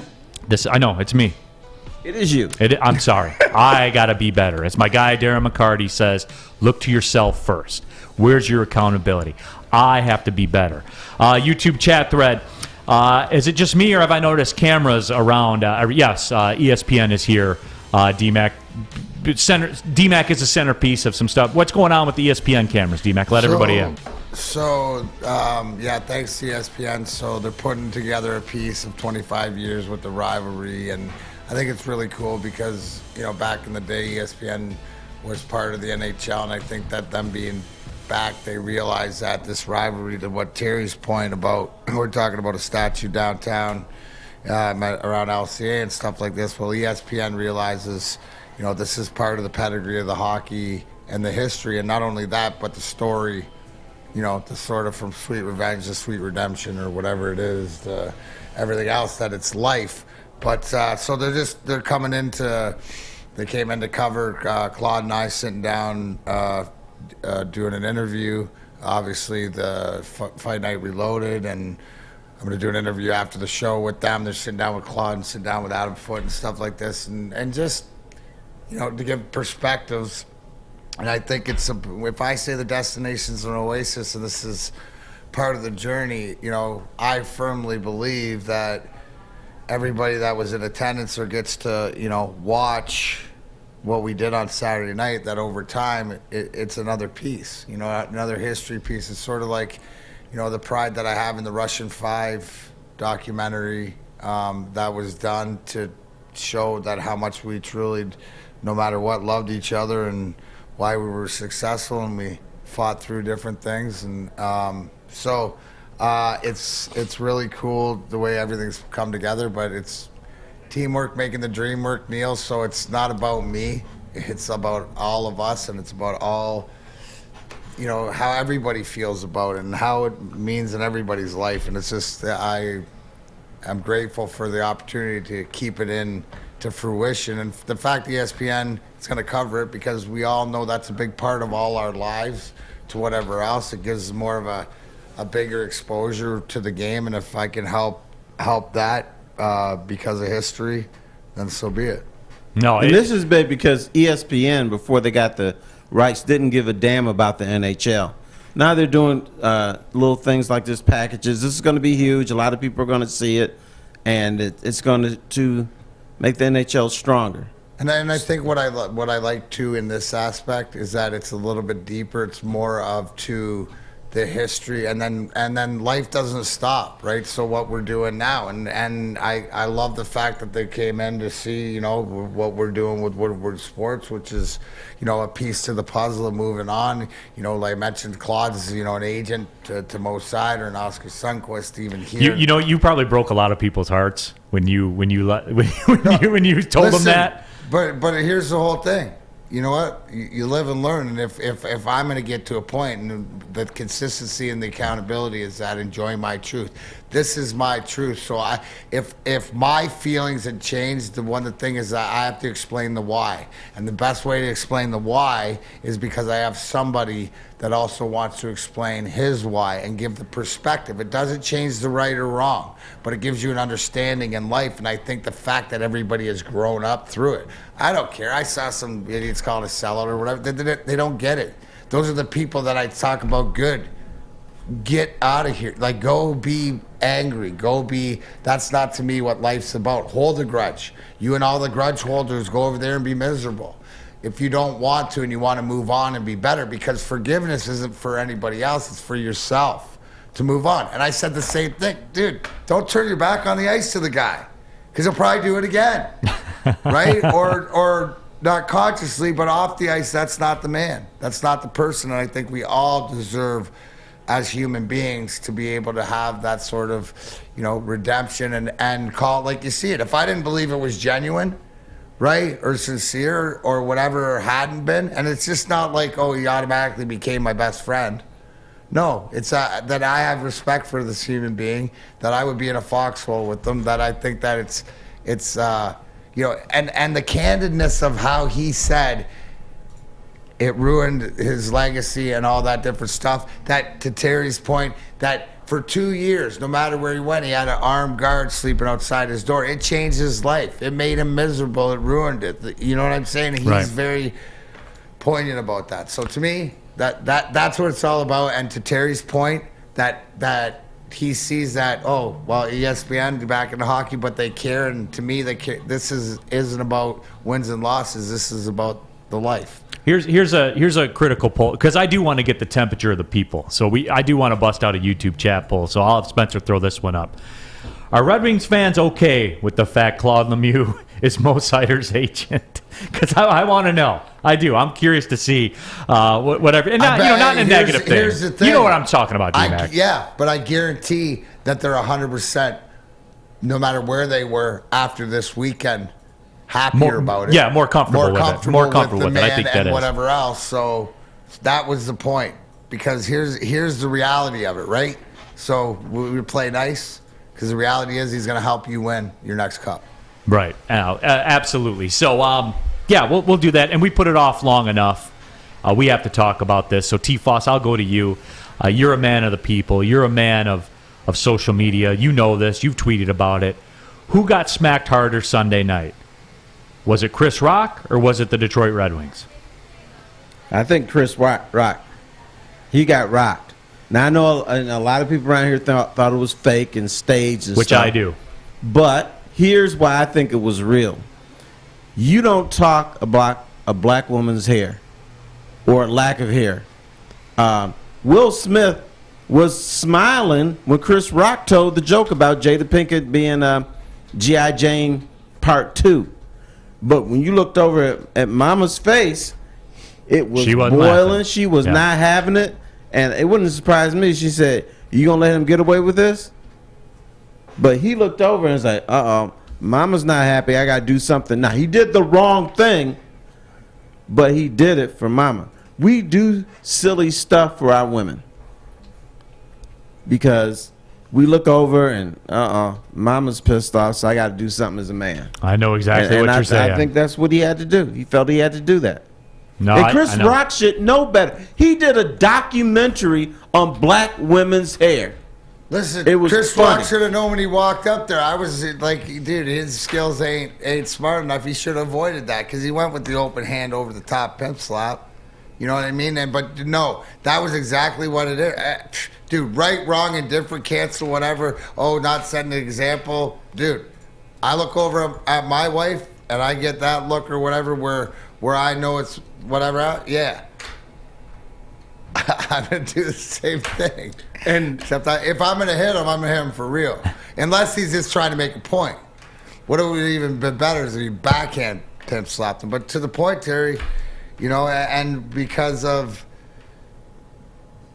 hey, everybody's got their line, I guess. And Jada's got alopecia. So right. I think that's, you know, she's probably dealing with that. He's seeing her deal with it every day, and then just to throw that on top of it. There's a why to it. You can see both sides of it. I mean, it's not right and more whatever, like to walk up the stage and slap it, but it's not like it's a nobody walking up. These two have a history, and this has gone back and forth, and maybe Neal's right. Maybe it's more of a wrestling thing or whatever, but it's also, too, didn't Will Smith was up for King Richard, which being the father of Serena and Venus Williams, and he was very protective of his role kids. In the film, if you've seen it, is more of the protector and to protect the family. And in that moment, maybe, you know what I'm saying? Like, I don't know. So to Neal's point, I just don't want to hear next week that Will Smith and Chris Rock have a movie coming out together. You know what I'm saying? I'm waiting for that shoe to drop where, you know, Will Smith or Chris Rock has this coming out next week. Oh, by the way, here's a clip at the Oscars. Or how about this one? Would you be mad? Which is the way I would do it personally. How about this one next year? Chris Rock and Will Smith are co-hosting the Oscars next year. Yeah, because when I didn't even know the Oscars were on yesterday. I had no idea. No idea they were on. Maybe that's going to be part of it. Right. Well, their ratings have been down, and what they did is they eliminated a bunch of categories for the main show, and just did snippets of them so it wouldn't drag on as much, and that people would watch more of the show. Now, of course, the actors are upset about it, but I'm sorry. Your show was long, boring, drawn out, so they had to cut something. So we'll watch the show. And, I have no idea who won Movie of the Year or Best Actor. All I know is I didn't see it. That's all I know. Will Smith slapped Chris Rock. See, I don't. He did. I'm sure he did. Obviously, to some degree. Yeah. But I think it's going to be promoting something. And I think even long play. You're probably right, T Fost. Next year, the reunion. Chris Rock and Will Smith host the Oscars. Oscars post a record viewership. Now, supposedly they made up during the after party. But there's to lay the groundwork for what you're saying. But there is a history between the two. I guess Chris Rock made a crack about Jada's hair 2 years ago, and Will Smith got mad and said, "If you say that again, I'm gonna bust your ass." So he probably said, "He did it again. I gotta stand up for my woman." All right. Well, hey, we've dodged it long enough. We do have to talk about the Red Wings. And yes, I know that Michigan hockey's in the Final Four. We'll discuss that for a minute as well. Not before I tell you, though, about the sports marketing agency. SMA's been leveraging pro athletes and other notables for a decade against the issues around mental health and substance use disorder. With the help of NFL alumni, Sean Jordan has been able to take a stand against these issues and save lives. Go to woodwardsports.com. Check out the Sports Marketing Agency podcast. This is the F Word, a series on fentanyl, an issue that's really plaguing a lot of people out there today. If you're struggling with substance abuse or mental health, they are here to help. Visit them at thesportsma.com. It's thesportsma.com, the Sports Marketing Agency. At Wingsnob, staying humble's not our forte. We just have better wings. We're back at it again with our crispy golden brown fries and our famous boneless wings. Juicy, tender, hormone-free chicken. Your favorite signature sauces with no bone. Just when you thought Wingsnob couldn't get any better. Order online at wingsnob.com today. Wingsnob. We just have better wings. Putting on a show here, and that's how you answer. We love our sports. We just wish they'd love us back. Detroit sports for Detroit sports fans. Woodward Sports. Making our way through Big D Energy, Woodward Sports Network. Neal Ruhl, DMac, Darren McCarty. We got T Fost, Terry Foster. Oh, T Fost, I forgot about the story time, the Choose Your Own Adventure. I asked everybody in the YouTube chat poll, are Red Wings fans cool with Claude Lemieux being Mo Sider's agent? 77% of you say yes, which is about what I figured. Real life goes on. Real life goes on. Do this, T Fost, and at the next commercial break, you'll give us two choices. We'll give you two choices. And then the last segment, people can vote and they can choose their own adventure. Bam. All right, there you go. My bad, T Fost. Bad job of quarterbacking on my part. Bad job by the Red Wings yesterday in Pittsburgh. And look, I'll just cut right to the chase. They gave up 11 goals. It's the most goals they've given up in a game since 1988. This season, the Red Wings have had games where they've given up 0 goals. Good. 1 goal. Good. 2 goals. Pretty good. 3 goals. Okay. 4 goals.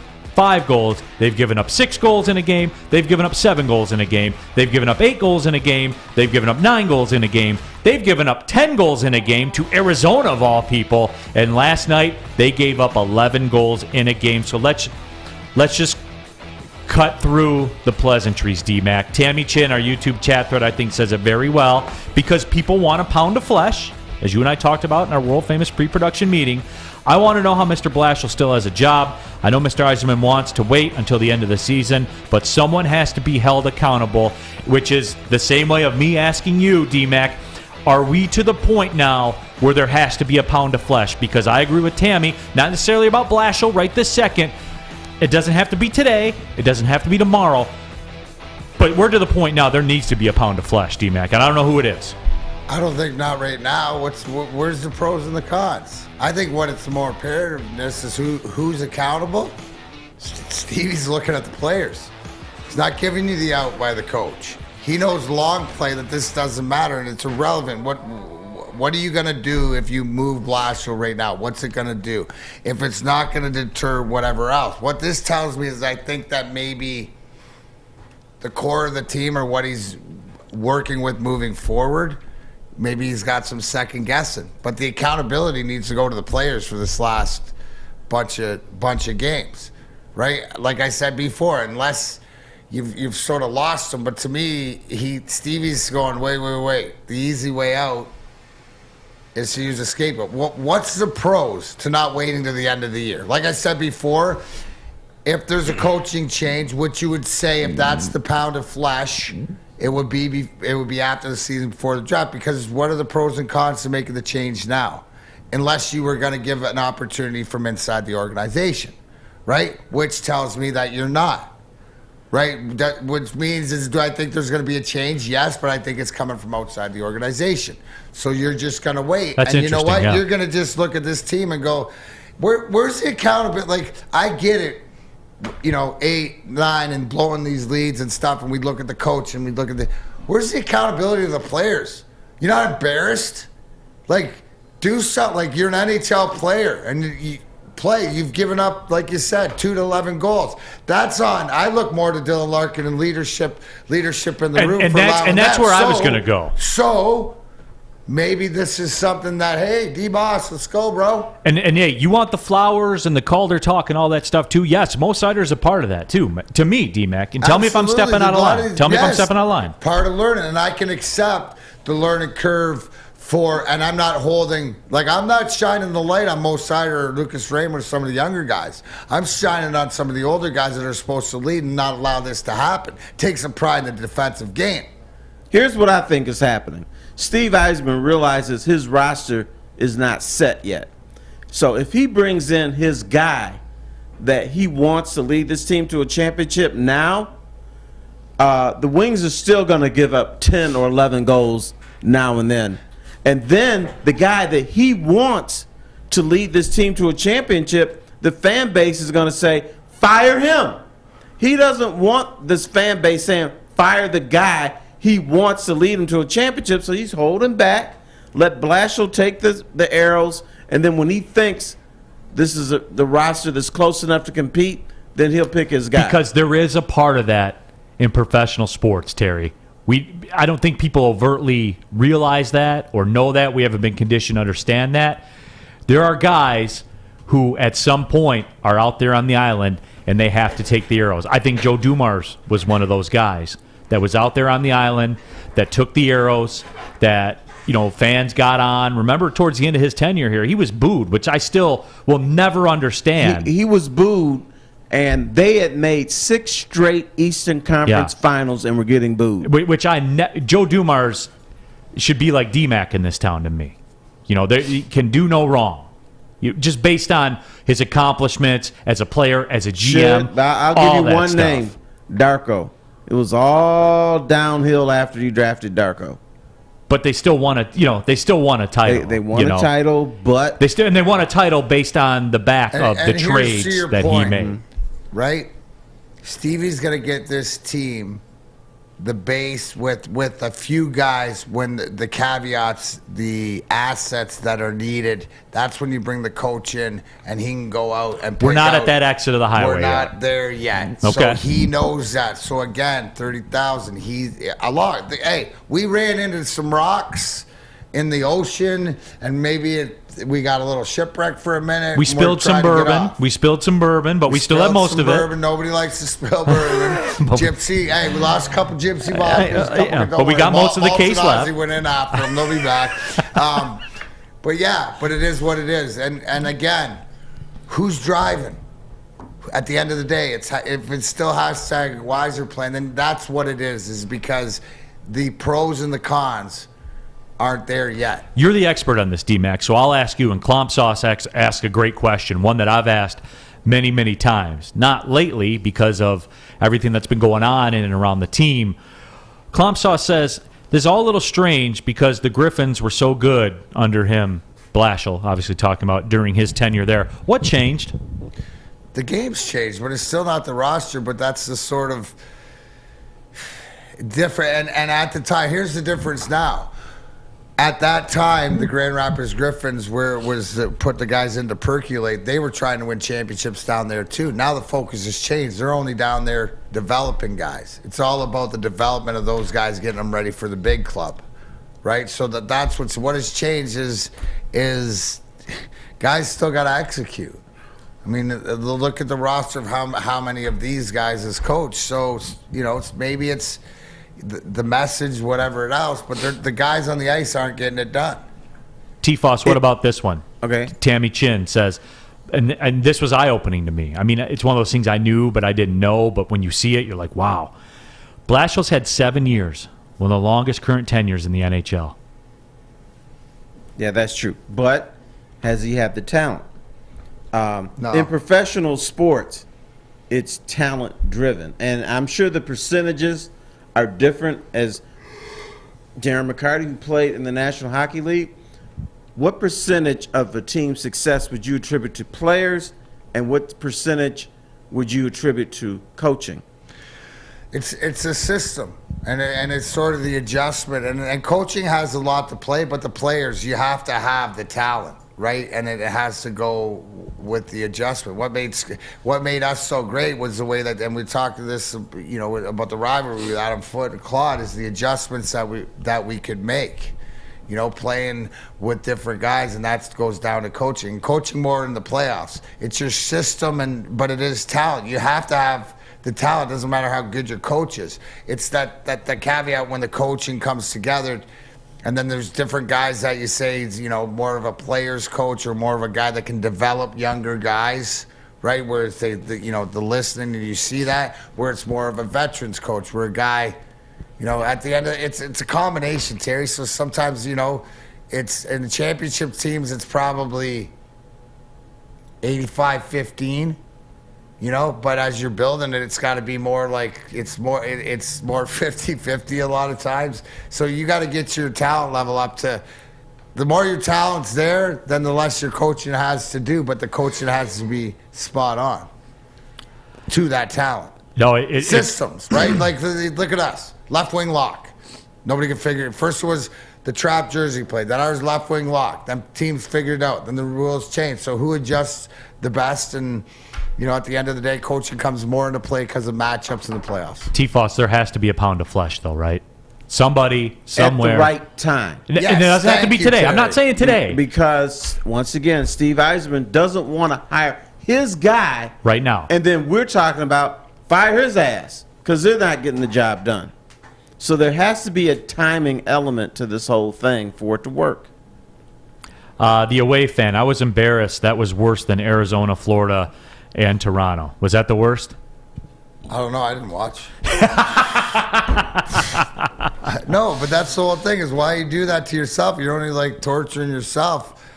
I mean, I was there on Saturday. That was cool and stuff like this. I'll pay attention, but it's just here we go again.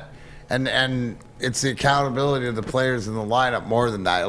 Dude, you're an NHL player, right? 5's a joke. You're talking 11.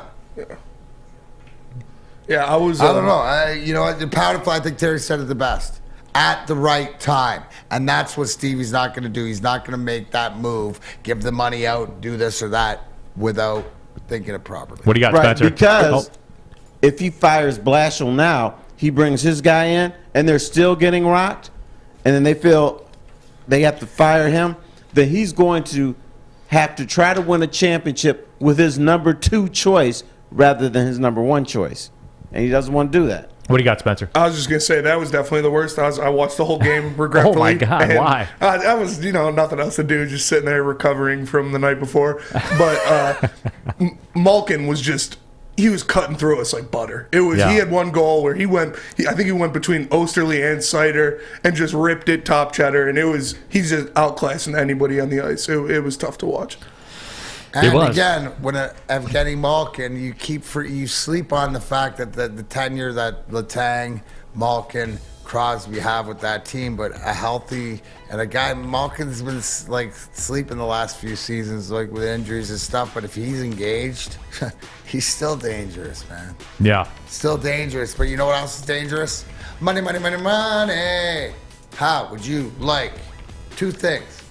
$100,000 and a cool haircut. You can have both. Just get into Lady Jane's today. Any Lady Jane's haircuts and register with the stylist to get a chance to win $100,000 in the March Madness dressing. Also, you sign in, you sit down, boom. Next thing you know, you got one of these precision haircuts and watching the games and doing whatever, catching up on highlights, watching the pimp slap by Will Smith on Chris Rock, whatever you need. So get into Lady Jane's today. Register, open 10 to 8, 7 days a week. Walk in anytime. Lady Jane's, it's wicked awesome. We're here, Big D Energy on a Monday. Spencer, Sam Flannel, T Fost, Neal Ruhl and DMac. Be right back here, Woodward Sports Network. We don't like to brag that we are the toughest sports network in Detroit, but we do have a guy named Darren McCarty on our side. Lemieux and McCarty, who've had a good knockdown drag up. There they go, right on the whistle. They were talking to one another. Woodward Sports. I'm Kay Cunningham. I'm proud to partner with Hall Financial, the mortgage company known for 5-star service. Don't just take my word for it. Check out their 5,000 5-star reviews for yourself. Go to callhallfirst.com and get started with your 5-star experience today. Back at it here, coming down the stretch. Woodward Sports Network. Neal Ruhl, DMac, Darren McCarty. We got T Fost here. It's a T Fost Monday. We got Spencer. We got Sam Flannel. We are on brand. We are on budget. But T Fost, we do got to give people the choice here for the Choose Your Own Adventure with Terry Foster. You guys know how it is. We do story time with Uncle T.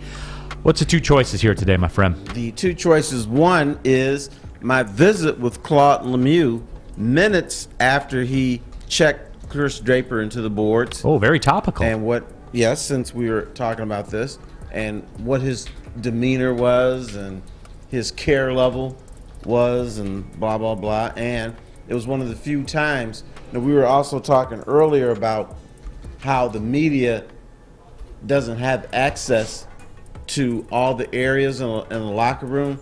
I was given access with Claude Lemieux in areas that I normally would not have been in. So it was my visit with Claude Lemieux after that.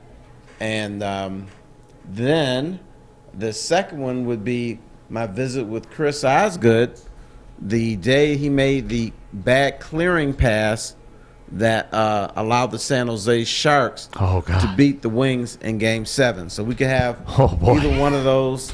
So those are the two choices. I'm actually 100% interested to hear both of those. So I'll be curious to see how you can hear one. How you get one, guys. But the second one maybe at a later date. Yep. So those are your two choices, and it's up on the YouTube chat poll right now. Storytime choices today. Terry Foster's visit with Claude Lemieux after the Chris Draper hit that night, right? Like minutes after it happened. Or Terry Foster's visit with Chris Osgood after the San Jose Sharks Game 7. I think I know.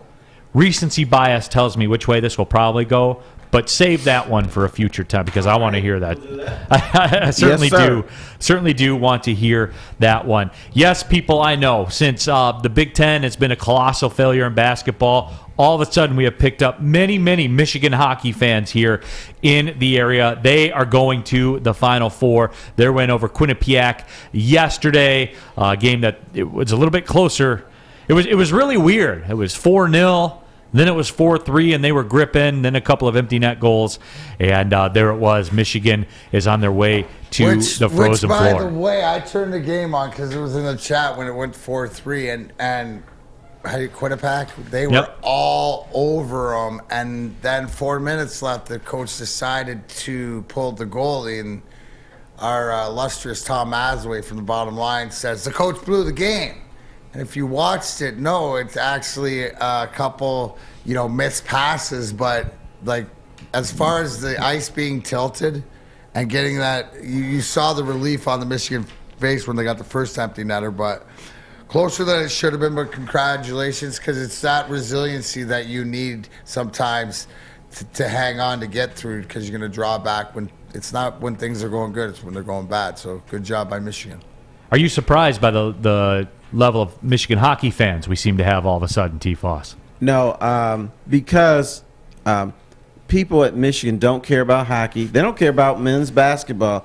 But if they do well, then it's like, hey, I'm a Michigan man. So yeah, that doesn't surprise me at all. You know what, T Fost? This is like the opposite of when I did radio with Drew Sharp. I'm going to get blamed for everything that you said. So it's all come full circle. Hey, that's all right. Hey, they'll become Michigan field hockey fans if they make it to the Final Four.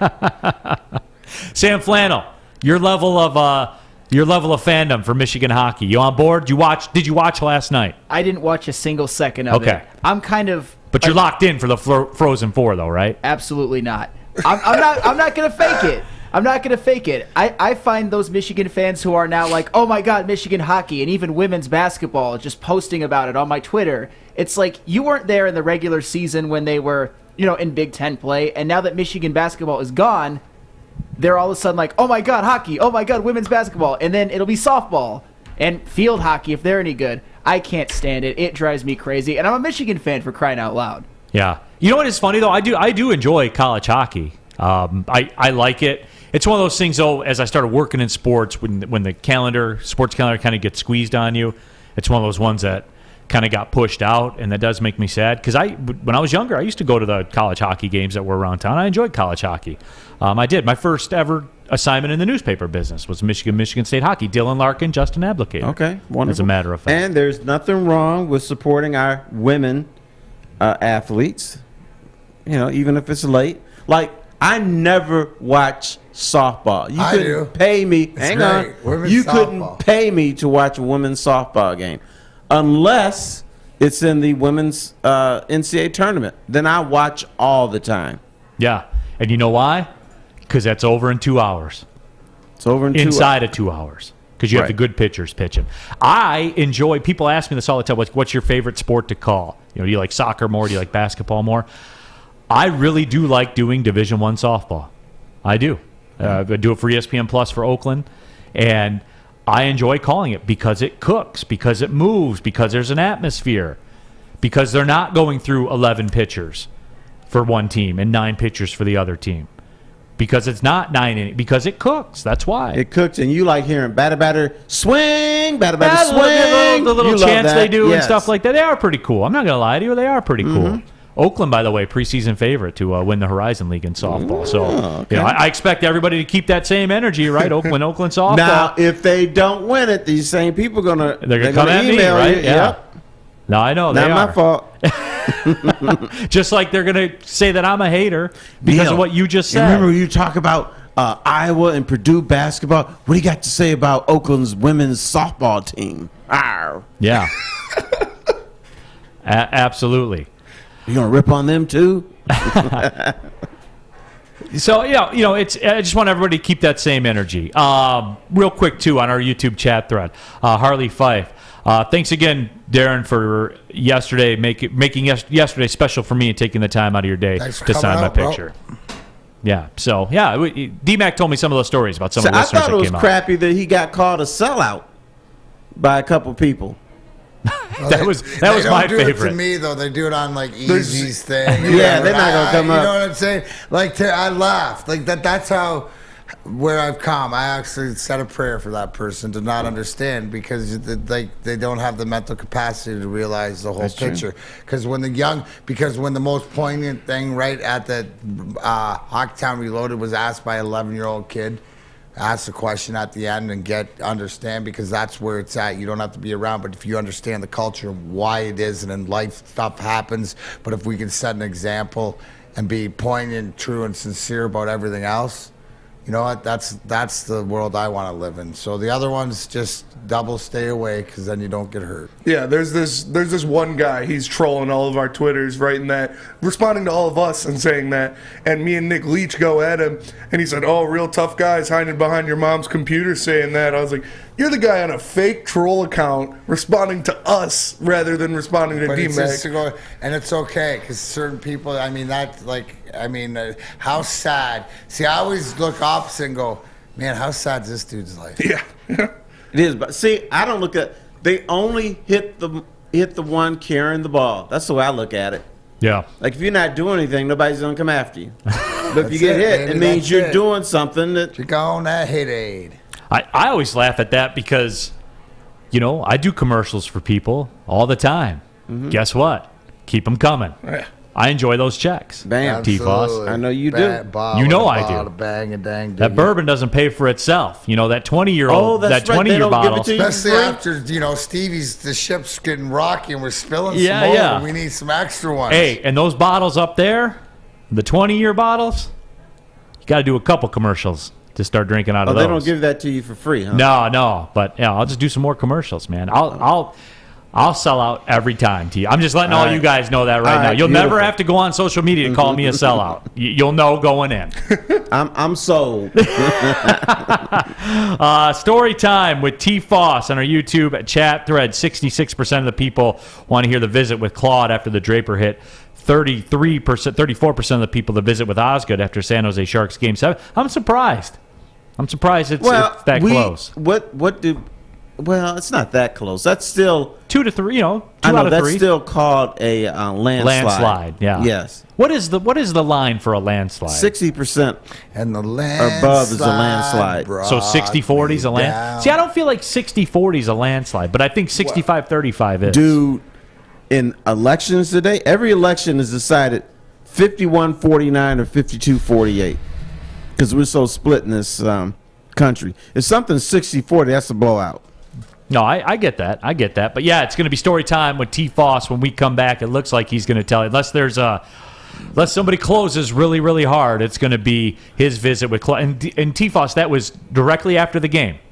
It was, about 15-20 minutes. 15-20 minutes after the game. You got to do the cool down and now we heard last Friday, and if you missed Friday's episode, go back. DMac and I did a deep dive into the whole situation, the Draper hit, the fight with Claude, all that stuff. We did a deep dive, so you go back Friday, second hour of the show. Spent the whole second hour of the show on it. It was a pretty cool discussion, just like Cintron World is pretty cool. It's an aspirational lifestyle beverage brand, line of sparkling flavored energy beverages, premium bottled water, and Revitalizer shots. Cintron, the official energy drink of the Red Wings, proud partners with the Detroit Pistons and exclusively served at Little Caesars Arena and Detroit City FC games as well at Keyworth Stadium, as Cintron World partners with them. If you're looking for premium ingredients, long-lasting energy, balanced hydration, essential vitamins, and great taste, Cintron is your top choice.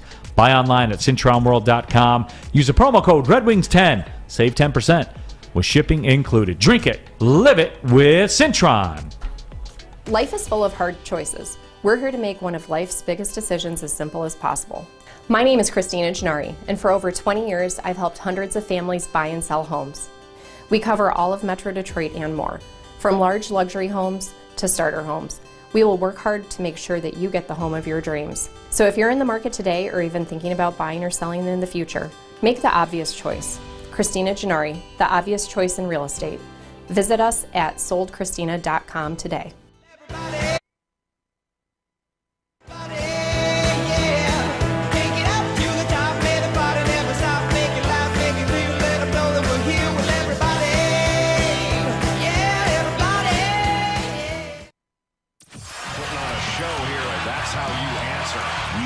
Sports. We just wish they'd love us back. Detroit sports for Detroit sports fans. Woodward Sports. Neal Ruhl here for Wing Snob. Fresh, juicy, hormone-free chicken. That's what they use at Wing Snob. The best traditional wings. Signature sauces like Jamaican jerk and lemon pepper, but the wings are tossed to perfection in any sauce that you choose. When the wings are this good, trust me, you're allowed to be a snob. Order online right now at wingsnob.com. Get that post-lunch rush going right now. Go to wingsnob.com. Get your order on there. Wing Snob. We just have better wings. Final segment of the show. Before you get started, a quick update. Thank you to everybody. Keep them coming for the articles. All of the Neal Ruhl on the cream of wheat faces that we see on social was great. But thank you, Harley. Update. The Frosted Flakes line's coming out in May. And I will do a little taste test during it when they do come out. So there's a little update from our Frosted Flakes conversation. Taste it then because you're never going to go. Strawberry shake! Yeah, you're never going to. And taste it and then say it's good and then you'll be done with it and you'll never buy it because you won't. Then we'll see. You won't buy it. 100% you're not going to go buy that. More important things. All right. Story time with T Fost, Terry Foster. We gave it the choice up to you guys in the streets. It was choose your own adventure. 70% of the vote The people, that's a landslide. Yeah, that is 70-30 a is a landslide. landslide. And got bigger. It did. Landslide. Yes, it did, Terry. It did. Okay. They want to hear about your visit with Claude Lemieux directly after the Chris Draper hit in Denver. Okay, I was in Denver, and I was covering the ball game, or I always call everything a ball game, but the puck game. And my assignment was to talk to Claude Lemieux after the hit on Chris Draper. So before that, I saw Chris Draper, and his face was jacked up. He had blood coming out his mouth, and it was like caked all over, and it was like I would describe it as his face was a cloud of disruptions, bruises, blood, everything. It was nasty looking. So anyway, I wanted to see what Chris Draper looked like before I would visit with Claude Lemieux. So I went to the Avs dressing room, and then I went looking around for Claude Lemieux. He was in the training table or training area getting a back massage. So that is that's a restricted area. The media is not allowed to go. So I talked to the PR person and said, I want to talk to Claude about the hit on Chris Draper. Now, here's what I was expecting. No interview. I thought he was just going to say, F you, no, I did it, and that's it. But anyway, the PR person was nervous, so that made me nervous. But he talked to him in the training room, and then Claude Lemieux on his stomach turned around and waved, like, yeah, come on in. So I'm like, cool. So I went in there, talked to Claude Lemieux, didn't give a damn about Chris Draper. I told him what Draper looked like, and he just pretty much said, so what? You know, it's hockey. This is what we do. I don't care about Chris Draper. I don't care about the Detroit Red Wings. It's not my teammates, or not my teammate. And he was just very, very dismissive. And I was surprised by that, because the NHL is a weird little sport. Players, I don't think players in the NHL care about each other's welfare. But normally after somebody jacks somebody up, they're the most apologetic people in the world. I didn't mean to do that. I'm really concerned about him. I hope he's okay. You got none of that from Claude Lemieux. He's like, who's Chris Draper? And that right there, so you guys all know, what a great caveat. ESPN missed out on it. They should have had this, because what Terry reported was the whole thing that I'm talking about, about in life and in sports, and it was a disrespect. And then the same thing of the disrespect that Claude Lemieux had 25 years ago is what he talked about this weekend, is that he had to realize what he didn't, is that the games on the ice and off the ice and how he reacted was not acceptable. And there's the redemption to that. So if you interviewed him again, the reaction would have been different, where that was the miss. And then that's the one thing that he realizes where he was wrong. But that's exactly what set me off more than I'm going to get you revenge, more than... Right. The bad thing is, yes, you do have boarding where you check somebody's face into the board, but this one was worse because it was like the little crack that the door... it was a shot. It was because of the door, because of the boards. No, because of the ledge. It was right in front of me, because when he hit his face, like on the corner of the table, boom. That's what happened. Mm-hmm. And it had to do with height.